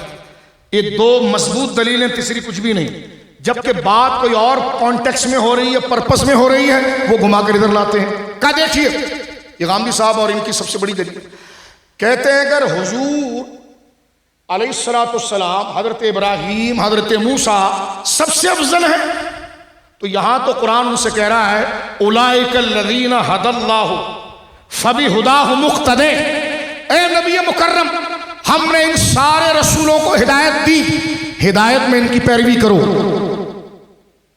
کہتے دیکھیں رسول اللہ کو تو پیروی کی دعوت دی جا رہی ہے انبیاء کی، اور آپ کہہ رہے ہیں، توجہ ہے سوال ذرا سمجھیے، رسول اللہ کو تو اللہ کہہ رہا ہے اولئک الذین ھدی اللہ، وہ سارے انبیاء جن کو اللہ نے سیدھے راستے پر رکھا، فبہداہ مقتدی، اے حبیب آپ ان کی اتباع کریں۔ تو کہتے ہیں کہ جناب جب حضور ان کی اقتداء کریں تو پھر افضل وہ ہوئے۔ میں نے کہا جن بزرگوں نے، جن علماء نے، ساری امت نے یہ بات کی ہے کہ حضور افضل ہیں، تو یہ آیتیں تو نے پہلی دفعہ پڑھی، ان کو نہیں پڑھا تھا؟ یہ لکھا ہوا ہے قرآن میں۔ امام راضی نے بڑا پیارا کلام کیا، فرمایا اس آیت پر غور کریں۔ غور کرنا میرے دوستو، شان مصطفیٰ یہاں سے آپ کو اس علمی رنگ میں نظر آئے گی۔ قرآن و سنت کو ڈسکس کیا جا رہا ہے، تو کیا کتابی علمی ہے، یہ ہے کتابی اور علمی گفتگو جو فقیر کر رہا ہے بحمد اللہ تعالی۔ غور کیجئے، یہ کہنا کہ قرآن کہہ رہا ہے اولئک الذین ھدی اللہ، اللہ نے ان انبیاء کو ہدایت اور کامل راستہ عطا فرمایا، حبیب آپ ان کی پیروی کریں۔ سوال کر دیا انہوں نے، میں جواب دے رہا ہوں، کیا حضور کو یہ کہا جا رہا ہے کہ اپنی شریعت چھوڑ کر ابراہیم کے پیچھے چلیں؟ کہے کہ نہیں، میں نے کہا پیروی کی تو بات کر رہا ہے، آپ کا استدلال تو یہی تھا نا کہ حضور پیروی کریں، تو میں نے کہا یہ آیت کا کیا یہ مطلب ہے کہ حضور اپنی شریعت چھوڑ کر موسیٰ کے پیچھے چلے علیہ السلام؟ کہے کہ نہیں، حضور کی اپنی شریعت ہے۔ تو میں نے کہا پھر اقتداء کس چیز کی ہے؟ تو امام راضی نے کلام کیا، فرمایا کہ رب یہ کہہ رہا ہے حبیب ہم نے اخلاق اور خوبیاں ہر نبی میں الگ الگ رکھی، ہم نے ایوب کو صبر کا جوہر دیا، ہم نے ابراہیم کو توکل کا جوہر دیا، ہم نے موسیٰ کو وجاہت کا جوہر دیا، ہم نے یحییٰ و زکریا و عیسیٰ کو زہد کا جوہر دیا۔ حبیب جب تجھے کامل بنایا، اب جو خوبیاں ان نبیوں میں الگ الگ تھی وہ ساری اپنی ذات میں لے لے۔ میں نے کہا یہ افضلیت نہیں، جو خوبیاں الگ تھی وہ ساری ذات مصطفیٰ میں آ گئی، تو اس سے اتباع ہوئی یا کمال ظاہر ہوا؟ توجہ ہے؟ تو یہ آیات کمال اور افضلیت کے خلاف نہیں بلکہ کمال کی دلیل ہے۔ جو حضور کے کمال کی دلیل ہے اس کو حضور کی مفضولیت کی طرف لایا جا رہا ہے، معاذ اللہ، ایسا نہیں۔ آگے چلیے، اور میں اس بحث کو ایک اختتامی موڑ میں رکھتا ہوں کہ جناب رسول اللہ کا مقام کیا ہے۔ اللہ رب العالمین نے کہ کلام نے جس انداز میں جناب رسول اللہ کے صفات بیان کیے تھے، ایسے صفات و کلام کسی اور نبی محترم علیہ السلام کے لیے بیان نہیں ہوئے۔ توجہ کی، سورۃ الاعراف کی آیت نمبر 157 کو اگر آپ دیکھیں، ایک آیت میں حضور کی 9 شانیں بیان ہیں۔ کتنی شانیں؟ مجھے قرآن کی دوسری کوئی آیت بتائیں جہاں اتنا تفصیلی خطاب ہو، اور کمال یہ ہے کہ سورت مکی ہے۔ اب یہاں سے ذرا چس لیجئے اور ایمانی ذائقہ لیجئے، اور پھر میلاد ہے کیا اور میلاد کا مقصد کیا ہے وہ دیکھیے۔ اب آپ دیکھیے، مکی صورتوں کا موضوع اغلب کثرت سے شان نبوت نہیں ہوتا، توحید اور آخرت ہوتا ہے۔ یہ ابتدائی مرحلے میں کیونکہ مکے کے اندر وہ لوگ تھے جو خدا ہی کو نہیں مانتے، تو جب خدا ہی کو نہیں مانتے تو حضور سید عالم صلی اللہ علیہ وسلم تو اللہ رب العالمین کے نمائندے ہیں۔ میں بس اس کو مختصر کرتا ہوں، ایک اتنی لذت لے لیجئے کہ ہے یہ مکی، لیکن ایک آیت میں، پوری سورت نہیں، پوری سورت میں تو 40 آیتیں ہوتی ہیں، 100 آیتیں ہوتی ہیں میرے بھائیوں، 80 آیتیں ہوتی ہیں، زیادہ آیتیں، ایک سے زیادہ آیتیں ہوتی ہیں۔ میں پوری سورۃ الاعراف کی ایک آیت کی بات کرتا ہوں۔ کتنی بولیے؟ ایک آیت، یعنی آیت ایک کا مطلب کیا ہے کہ کلام شان مصطفیٰ میں ایسا مسلسل تھا کہ اس کو کاٹا نہیں گیا، اس کو ایک جگہ اکٹھا کیا گیا، جس طرح کہتے ہیں نا بلا تشبیہ کہ نعت خواہ نے بغیر سانس لیے 1 گھنٹہ پڑھ دیا اور اس میں کوئی انقطاع نہیں آیا۔ اب یہ سنت دیکھیے، رب نے اپنے محبوب کی شان ایک ساتھ ایسے بیان کی کہ اس میں کٹنگ نہیں ہو سکتی تھی۔ صحابہ بھی آیت کے انتخاب کے لیے رکوع بھی اسی وقت کرتے تھے جب یہ مقدمہ پورا سامنے آتا، اور ایک آیت ہے سورت مکی اور آیت میں 9 صفات۔ کتنے بولیے؟ اس کا ایک طریقہ ذرا تھوڑا پیچھے دیکھیے۔ حضرت موسیٰ علیہ السلام کا واقعہ یہ پیچھے چل رہا ہے، آیت نمبر 156، 155، 154، 153، یہ پیچھے سے میرے بزرگوں بھائیوں اگر آپ پڑھتے ہوئے آئیں گے نا تو اس پوری آیت میں تسلسل جو ہے وہ حضرت موسیٰ کے قصے کا ہے علیہ السلام۔ حضرت موسیٰ علیہ السلام مقام مصطفیٰ دیکھیے یہاں پر اللہ کیسے بیان کرتا ہے، اور اس پر ہم اپنی گفتگو کو سمیٹنے کی طرف چلیں گے۔ حضرت موسیٰ علیہ السلام رب کریم کی بارگاہ میں اپنی امت کی صفائی اور ان کی مغفرت کی دعا بار بار کرتے، لیکن امت اتنی جری اور عمل میں اتنی کوتاہی کرنے والی کہ ابھی ان کے گناہ معاف ہوتے پھر وہ ایک گناہ کر لیتے۔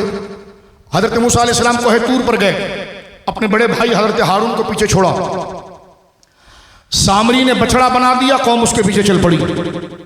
ہم لوگوں کا بھی یہ حال ہے، ہر خطے میں ایک سامری آتا ہے، ہم حق کی راہ چھوڑ کے اس کے پیچھے چلے جائیں کہ اس کا بچڑا بول رہا ہے، کیونکہ حضور سید عالم صلی اللہ علیہ وسلم، یہ میں کوئی ڈانٹ نہیں رہا، میلاد ہے، میں غیر ضروری بات نہیں کروں گا۔ مستدرک کی صحیح حدیث ہے، جناب رسول اللہ اپنے حجرے سے نکلے تو دیکھا کہ ایک صحابی کا جوتا بالکل ایک دوسرے کے ساتھ جڑا ہوا تھا، جیسے پیرل رکھا جاتا ہے ایسا۔ سرکار دیکھتے رہے کہ یا رسول اللہ وجہ کیا ہے؟ فرمایا جس طرح یہ دونوں جوتے ایک دوسرے کے ساتھ برابر رکھے ہوئے ہیں، میری امت بھی بنی اسرائیل کی طرح ایسی ہو جائے گی، جو خصلت خرابیاں ان میں ہیں وہ یہاں بھی آ جائے گی۔ لالچ ان میں تھی، ہم میں بھی آ گئی، ہوس ان میں تھی، ہم میں بھی آ گئی، دین کو سمجھنے میں سستی کاہلی ان میں تھی، وہ ہم میں بھی آ گئی، عبادتوں میں بے ذوق ہو جانا ان میں تھا، ہم میں بھی آ گیا۔ یہاں تک کہ فرمایا گیا کہ ان میں اگر کوئی ایک خاص فعل شنی بدترین ایک گناہ ہے وہ اگر کیا ہوگا تو میری امت میں کوئی وہ بھی کام کر لے گا۔ میرے دوستو بزرگوں، حضرت موسیٰ علیہ السلام کوہ طور پر جاتے تھے رب کریم سے بات کرنے، جیسے اللہ کلام کرتا ہے۔ حضور حضرت موسیٰ لوٹ کر آئے تو دیکھا بھائی کو چھوڑ کر گیا تھا میں، اور یہ ساری قوم اللہ کی یکتائی اور خدائی کو چھوڑ کر یہ بچڑے کو پوج رہی ہے۔ آپ جانتے ہیں کہ اس وقت حضرت موسیٰ علیہ السلام بہت ناراض ہوئے، اور آپ نے جب ڈانٹ ڈپٹ کی تو اس میں سے چند لوگ رک رہے تھے، چند مبتلا تھے، اللہ نے عذاب لایا، وہ سارے مر گئے۔ حضرت موسیٰ نے دعا کی اللہ ان کو زندہ کر دے اور معاف کر دے، اللہ نے پھر زندہ کر دیا۔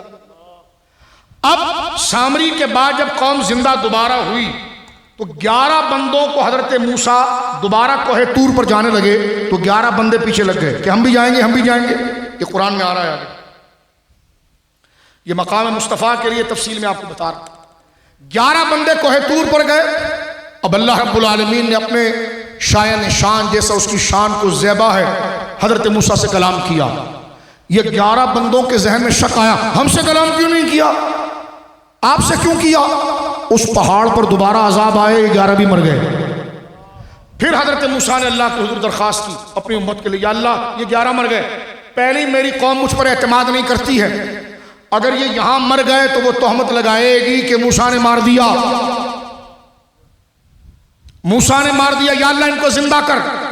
اللہ نے پھر زندہ کر دیا، دعا قبول کی۔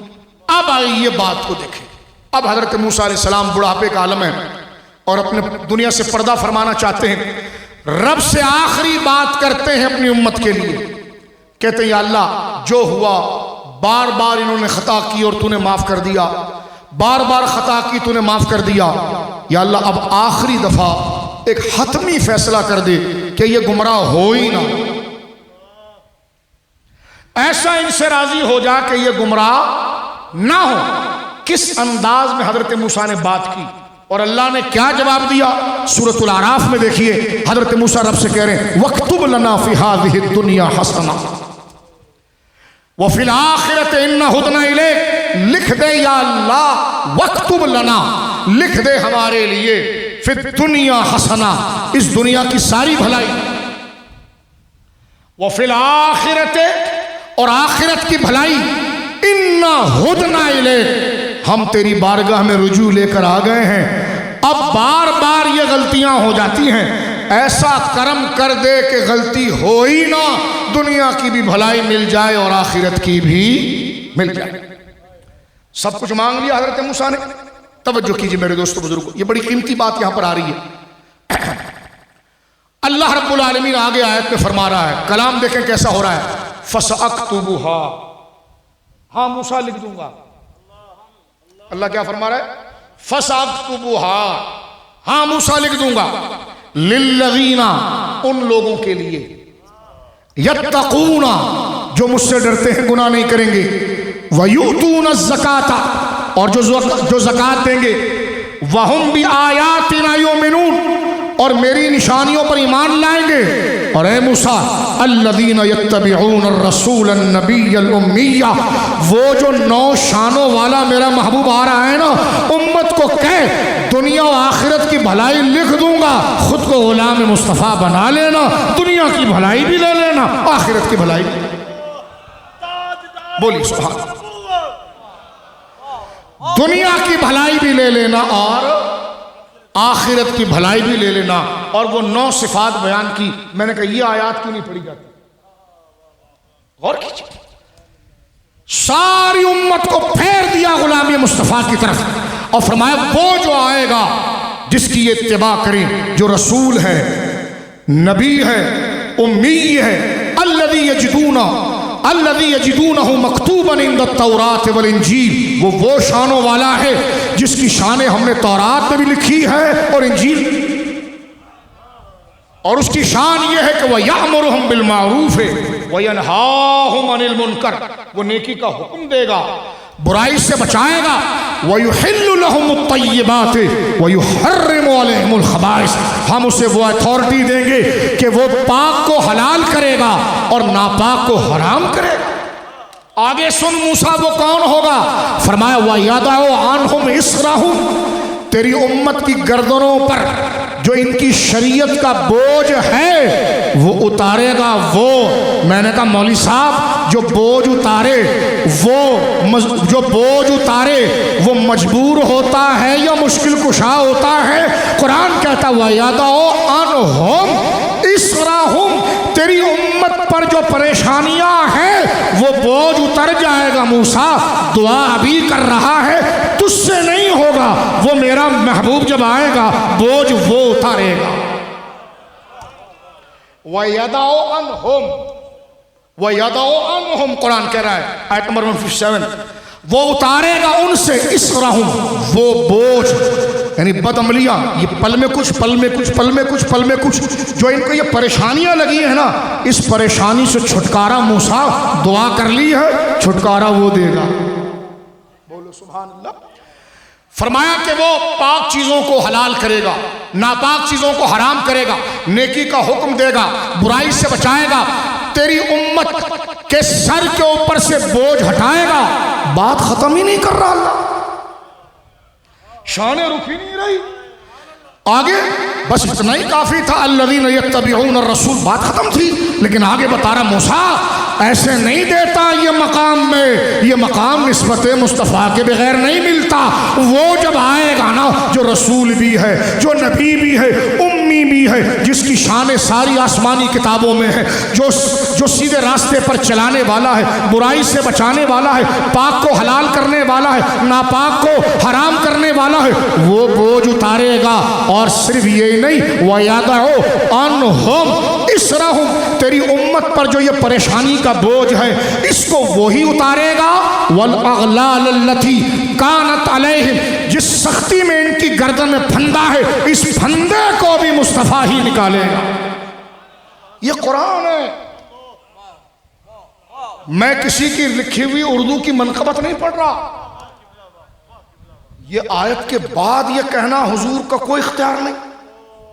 حضور ہماری طرح ہے۔ میں نے کہا بچوں تو اس لیے میلاد نہیں کرتا، میلاد کرے گا تو سب پتہ چل جائے گا، اور اس لیے سنی یہ جملہ نہیں کرتا کیونکہ میلاد کرتا اس نشانے پتہ ہے۔ فرمایا وَيَضَعُ عَنْهُمْ إِصْرَهُمْ وَالْأَغْلَالَ الَّتِي كَانَتْ عَلَيْهِمْ۔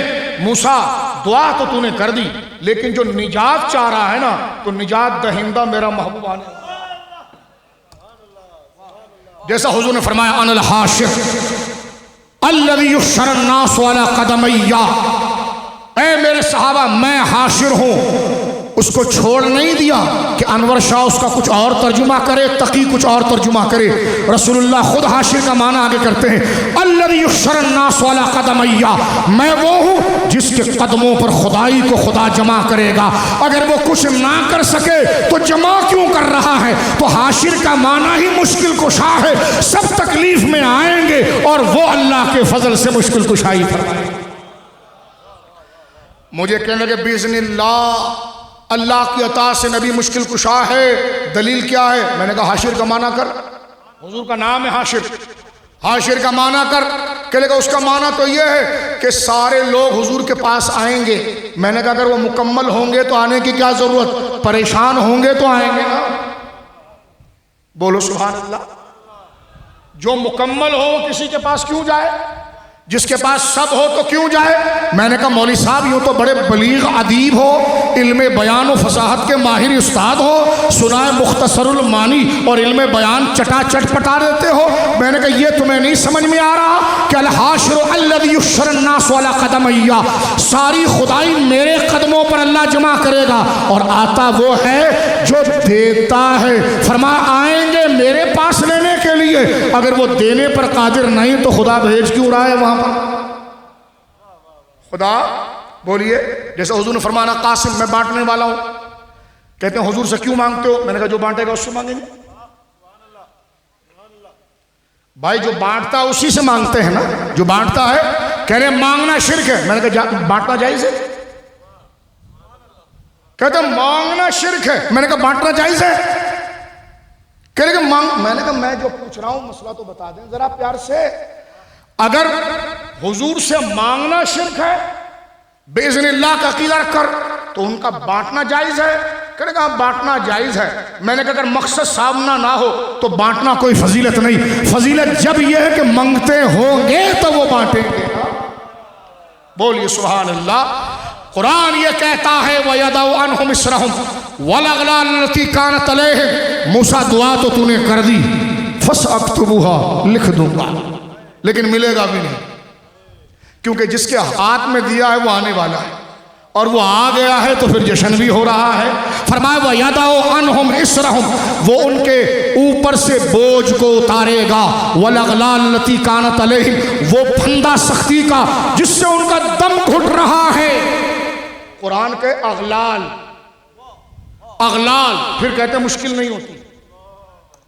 میں نے کہا اغلال کا معنی کرے مولانا، والاغلال التي كانت علیہم، وہ پھندا جو ان کے گلوں میں ہے سختی کا کہ نفس ان کو بہکا دیتا ہے، ادھر ادھر ڈاماڈول ہو جاتے ہیں۔ فرمایا وہ پھندا بھی وہی چھڑائے گا۔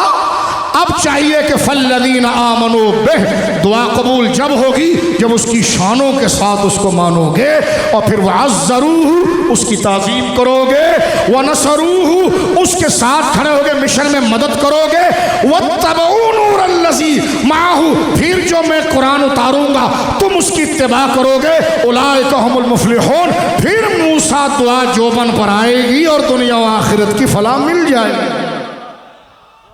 یہ ہے مقام مصطفیٰ۔ میرے دوستو، ایک آیت میں 9 فضائل، کیونکہ یہ تقریر میلاد کے حوالے سے تو آدھا صرف مسکنسیپشن کو دور کرنے کے لیے ہم نے باتیں کی، آدھی باتیں ہم نے مسکنسیپشن کو دور کرنے کے لیے کی ہے۔ ایک جملہ آخری کہہ کر بات کو ختم کرتا ہوں۔ رسول اللہ نے میلاد کیا تھا، میں نے کہا بیٹا اگلی تقریر سننا۔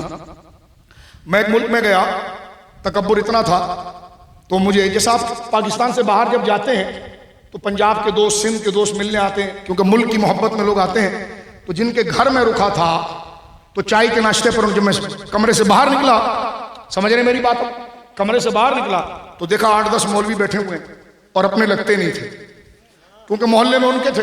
تو خیر ہم بیٹھ گئے، لیکن مولانا صاحب آپ کو ٹی وی پر دیکھا ہے ہم نے اور یوٹیوب پر بھی سنا ہے ماشاءاللہ، بات چلانے کے لیے ماشاءاللہ اور خیریت ہے، چلے چائے پئیں بسکٹ کھائیں۔ اچھا مولانا میں نے آپ کا پمفلٹ دیکھا ہے، آپ میلاد میں آئے ہیں؟ میں نے کہا جب آپ نے پڑھ لیا تو اس میں ہی آئے۔ تو آپ یہ جو آپ یہاں سے آئے نا حاجی صاحب، یہ ہمارے گجرانوالہ کے، جہلم کے، کیونکہ یہی لوگ وہاں خرچ کرتے ہیں، لیکن سوچتے نہیں تو ہر ایک کو بلا لیتے ہیں۔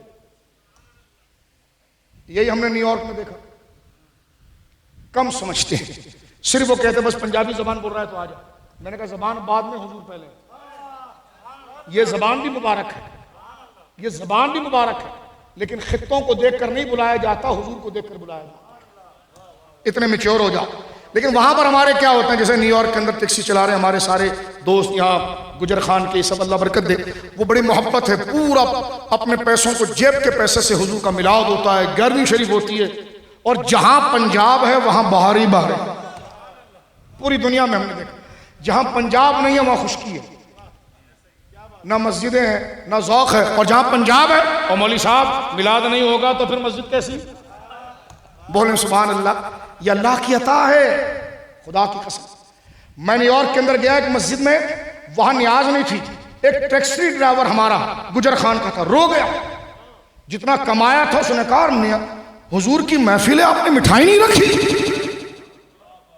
خدا کی قسم یہ جذبہ، وہ گیا اس کے جیب میں جتنا پیسہ تھا، سامنے دکان تھی، سامنے بھی ہمارا ہی بندہ تھا پنجاب کا، اس نے کہا کیا؟ اس نے کہا حضور کا میلاد ہے۔ اس نے کہا پھر پیسہ کیسا، تو ایسی اٹھا کر لے جا۔ میں نے کہا جو مولانا تھا، میں نے کہا بھائی یہاں تو فاتحہ نہیں تھا، کہا اس سے ملے، وہ آنسوں سے رو رہا تھا، فرمایا ہم زندہ ہیں، سرکار کا ذکر سننے آ جائے کوئی اور اس کا منہ میٹھا بھی نہ کرے۔ خدا کی قسم یہ اللہ کا فضل اس خطے پر، یہ سخاوت سب کو نہیں ملتی۔ میں تعلی نہیں کر رہا، خدا کی قسم پوری دنیا دیکھ کر آئے، یہ خدا کا فضل ہے، سخاوت یہ اللہ کی عطا ہے۔ اس لیے علماء نے کہا کہ ایک بندہ پرہیزگار ہے لیکن بخیل ہے، ایک تھوڑا ڈاماڈول ہے لیکن سخی ہے، فرما سخی بہتر ہے۔ یہ بخیل تیرا کام خراب کر دے گا، سخی تجھے بخش دے گا، بھلا کرے گا۔ اب بات یہاں پر دیکھیے، میں تو جب ہم گئے چائے پر بیٹھے، وہ حاجی صاحب ہمارے یہیں کے گجر خان کے تھے، لالا موسیٰ کے تھے، تو جب میں نے دیکھا تو 4 مولوی بیٹھے ہوئے تھے۔ ارے مولانا کیسے مزاج ہیں، طبیعت ٹھیک ہے آپ کی؟ میں نے کہا جی الحمدللہ ٹھیک ہے، آپ کیسے ہیں؟ جی آپ ٹھیک ہیں؟ ہاں آپ کو دیکھا ہے ٹی وی پر، دیکھا ہے بات چلانے کے لیے۔ اچھا آپ میلاد میں آئے ہیں؟ میں نے آپ کا پمفلٹ دیکھا تو میں نے کہا بالکل، وہ لکھا تو میلاد ہی ہے اور میلاد میں آئے۔ اچھا یہ جو آپ حاجی صاحب کے گھر آئے ہیں نا، آپ یہ باجوہ صاحب کے گھر جو آپ آئے ہیں، تو یہ سامنے جو بڑا مدرسہ ہے نا یہ میرا ہے۔ میں نے کہا جی جی۔ کہا میں یوں تو میں کسی خاص علاقے کا ہوں پاکستان میں، لیکن میں یہاں پر جو ہے وہ 40 سال سے، توجہ ہے آپ کی، 40 سال سے درس قرآن دے رہا ہوں، طلباء کو پڑھا رہا ہوں، یہاں وہاں فلاں، پوری منقبت انہوں نے بیان کیا۔ میں نے کہا جی ٹھیک، چائے آدھا، میں نے کہا چائے بھی پینے ٹھنڈی ہو رہی، میں تو آدھی پی چکا ہوں، جو آپ منقبت بتا رہے ہیں 1-2 گھنٹہ بیٹھیں گے تو ایک میں آپ نے ساری سانس میں سارا فائر کر دینا ہے، تو ذرا رک کے بات کریں۔ تو کہنے گئے دراصل مسئلہ یہ ہے، پہلے اپنا علمی رو، میں 40 سال سے درس قرآن دے رہا ہوں، پڑھا رہا ہوں، جامعہ ازہر سے پڑھا ہے۔ میں نے کہا جی ماشاءاللہ اچھی بات ہے۔ کہنے کہ لیکن مجھے قرآن میں کہیں میلاد ملا نہیں، اصل یہاں آنا تھا اس کو۔ 40 سال میں نے قرآن پڑھایا، اب ذرا دیکھیں تعلیق، میں نے قرآن پڑھایا، قرآن میں مجھے میلاد ملا نہیں، نہ حدیث میں ملا، سمجھے آپ، اوپر سے آ رہا، اس کو پتہ نہیں ہم پھر کہاں سے آتے ہیں۔ میں نے اس کو پوچھا اچھا آپ کو پتا ہے میلاد کیا ہے؟ میں نے کہا نہیں پتا۔ تو میں نے کہا نہیں پتا تو ڈھونڈ کیا رہا تھا؟ کیونکہ وہ بھی بڑا شانہ تھا، اگر کہوں گا ہاں میلاد ہے تو یہ لکھوائے گا۔ پہلے کہہ رہا 40 سال میں نے قرآن پڑھایا، مجھے میلاد قرآن میں نہیں ملا، حدیث میں نہیں ملا۔ میں نے کہا جو ڈھونڈ رہے تھے آپ میلاد کو ڈھونڈ رہے تھے؟ کہ لگے ہاں۔ میں نے کہا آپ کو پتا ہے میلاد کی ڈیفینیشن، میلاد کیا ہے؟ کہنے لگے نہیں۔ تو میں نے کہا جب نہیں پتا تو ڈھونڈ کیا رہے تھے آپ؟ ایک بندہ جہلم میں آیا اور ہر بندے کا دروازہ کھٹکھٹا رہا ہے، کسی نے پوچھا کسی سے ملنا ہے؟ کہا ہاں ملنا ہے۔ کہا کس سے؟ کہا پتہ نہیں۔ آپ کہیں گے جناب ان کو ہاسپٹل لے جائیں، ملنا بھی ہے، کس سے ملنا ہے پتہ نہیں۔ میں نے کہا مولوی صاحب پہلے یہ تو پوچھئے میلاد کہتے کس کو ہیں، پھر پوچھوں گا آپ نے ڈھونڈا کیا؟ کہنے لگا میں بتاتا ہوں۔ میں نے کہا مدعی میں ہوں، میں بتاتا ہوں۔ ہمارے نزدیک ذکر شان مصطفیٰ میلاد ہے، اگر یہ قرآن میں نہیں ہے تو آپ کے ابا کا شجرہ قرآن میں لکھا ہوا ہے۔ تو میرے دوستوں بزرگوں معذرت کے ساتھ جناب سید عالم کے اوصاف پر شک نہیں کرنا چاہیے۔ آج ہم نے تقریر کچھ نہیں کی ہے، ایک صرف مقدمہ، ایک تجزیہ پیش کیا ہے کہ مسئلے کو سمجھا کیسے جاتا ہے۔ یہ تقریر نہیں ہے، تقریر تو ایک آیت کو لے کر چلتے ہیں۔ ہم نے آپ کے سامنے مسکنسپشن، غلط فہمیاں جہاں سے آتی ہے اس کے سد ذرائع کے لیے مختلف جہتوں سے بات کی ہے، اور پوری امید ہے اگر آپ کرم فرمائیں اور اس تقریر کو ٹھہر ٹھہر کر جو میرے بچے بیٹھا کر دیکھیں اور پھر مجھے بتائیں، اگر کوئی سامنے رک گیا تو پھر بات کرنا کہ میلاد جیسا روشن عقیدہ پھر کہنا کہ یہ کہیں سے ثابت ہی نہیں ہے۔ توجہ ہے آپ کی؟ کہیں سے بولیے ثابت ہی نہیں۔ یہ بڑا ظلم عظیم ہے۔ رہا جھنڈا لگانا، چراغا کرنا، یہ چیزیں کرنا، یہ چیزیں مباحات ہیں، نہ کریں، آپ نہ لگائیں۔ توجہ ہے؟ نہ لگائیں، نہ کریں۔ میں نے ایک مولوی صاحب سے ایک بات کی، میں نے کہا آپ کو پتا ہے آپ کی وہ کہہ رہے ہیں ہماری مسجد کا ذرا دورہ تو کریں مولانا صاحب، آپ ہمارے علاقے میں آئیں، آپ کو بتائیے اٹلی سے ہم نے قالین لایا 2 کروڑ روپے کا۔ میں نے کہا اتنا خرچہ؟ کہنے لگے ممبر پر آپ ماربل دیکھ رہے ہیں؟ کہا کہ یہ 50 لاکھ کا۔ میں نے کہا اتنا خرچہ؟ کہنے لگا خرچے کی کیسی بات کر رہے ہیں، خیر کا کام ہے۔ لیکن میں نے کہا مجھے حدیث تو کچھ اور بتا رہی ہے۔ کہنے لگا کیا مطلب؟ میں نے کہا حدیث تو مجھے اور بتا رہی ہے۔ کہنے لگا کیا؟ میں نے کہا آپ کی لائبریری ہے؟ کہنے لگا ہے۔ میں نے کہا لے چلیں، لے گئے۔ میں نے کہا ابو داؤد شریف نکالیں ذرا، ابو داؤد شریف نکالیں۔ میں نے حدیث کھول کے سامنے رکھی۔ میں نے کہا حضرت عبداللہ ابن عباس کہتے ہیں حضور نے فرمایا وما امرت بتشیید المساجد، مسجدوں میں پلستر نہیں کرنا، مسجدوں کو رنگنا نہیں۔ میں نے کہا مولانا جتنے تو نے فضائل بتائے، حدیث ادھر کھڑی ہے، میلاد کو تو حضور نے کبھی نہیں منع کیا، لیکن ایسی لال مسجد منانا منع کیا۔ کہنے لگے چپ ہو جاؤ، کسی کو بولنا نہیں۔ میں نے کہا نہیں بولوں گا، لیکن حدیث تو سمجھا دو۔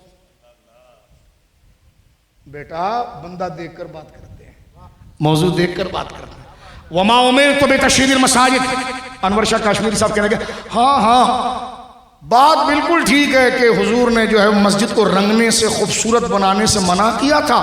وہ اس لیے کیا تھا کہ صحابہ متقی تھے، ان کو دیواروں کی حاجت نہیں تھی، رنگ کی حاجت نہیں تھی۔ مولانا صاحب اگر آج مٹی کی مسجد ہم بنائیں اور لوگوں کے گھر محل بنے ہوئے ہیں تو اللہ کی عزت لوگ کریں گے؟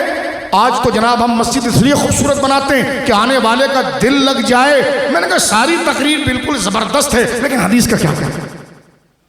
کہنے لگے یار حدیث کا مطلب یہ ہے کہ وما امرت بتشیید المساجد، یہ دراصل صحابہ کرام کو نئی مسجدوں کی ضرورت نہیں تھی، پلستر کی ضرورت نہیں تھی، ایئر کنڈیشن کی ضرورت نہیں تھی، قالین کی ضرورت نہیں تھی، یہ ہمیں ایڈیشن کی ضرورت پڑ گئی ہے۔ اس وجہ سے باہر لوگوں کے مکانات بڑے خوبصورت بن گئے ہیں، تو لوگ کسی کی عزت اس کے مکان کی وجہ سے کرتے ہیں، جہاں مکان میں سہولت ہو اس کو پسند کرتے ہیں۔ اگر وہ سہولتیں اگر ہم مسجد میں ایڈیشن نہ کریں تو دین کیسے چلے گا؟ تو میں نے کہا کیوں؟ کہ لیکن نماز کو بچانا ہے، اور میں نے کہا حضور کا عشق کا وہ تو ضروری ہے۔ میں نے کہا اگر چراغاں نہ کریں، خوشبو نہ لگائیں، قالین نہ لگائیں، جلوس نہ نکالیں، تو یہ تو تعظیم کے طریقے ہیں، اس کے بغیر لوگوں کو ادب کیسے سمجھ میں آئے؟ تو جو جواب کو مسجد کے جواز پر لائے گا وہ جواز پورا میلاد پر بنتا چلا جائے گا۔ تو لہٰذا میرے دوستو بزرگوں، اللہ رب العالمین ہمیں قرآن و سنت کی صحیح تعلیم، سرکار کی آمد کا مقصد بیان ہوا، سرکار کی شان بیان ہوئی، میلاد منانا بیان ہوا۔ تقاضا یہ تھا کہ اب حضور کی لائی ہوئی شریعت پر ہم کھڑے ہو جائیں، نمازوں کی مکمل پابندی کریں، ماں باپ کا ادب کریں، رمضان کے مکمل روزے رکھیں، پورا تولیں، حلال کمائیں، حرام سے دور رہیں، بے حیائی کے راستوں سے دور رہیں۔ جب میں اور آپ جناب سید عالم کے میلاد کی آنے کی خوشی میں ہیں تو خوشی جب مکمل ہوتی ہے کہ جب سرکار کو خوش کیا جائے، اور سرکار کو خوش کرنے کا طریقہ یہ ہے کہ چہرہ ویسے ہی ہو جیسے حضور نے فرمایا، گھر کا ماحول ویسے ہی ہو جیسے حضور نے کہا، دکان کا ماحول وہی ہو جیسے حضور نے کہا، چاہے مصروفیت جتنی بھی ہو نماز نہ جائیں، انشاءاللہ اگر اس تعلیم کے ساتھ اس محبت کو ہم نے لے لیا تو میلاد کا مقصد پورا ہو گیا۔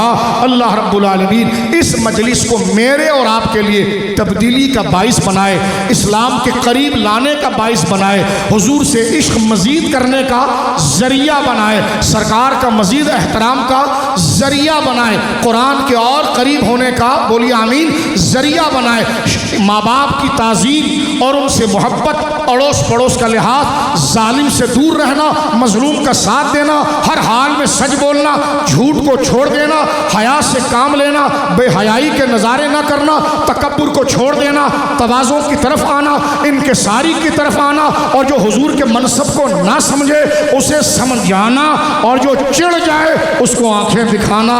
اللہ رب العالمین یہ جملہ اخلاقی عمل کی مجھے اور آپ کو توفیق نصیب فرمائے۔ وآخر دعوایا ان الحمد للہ رب العالمین۔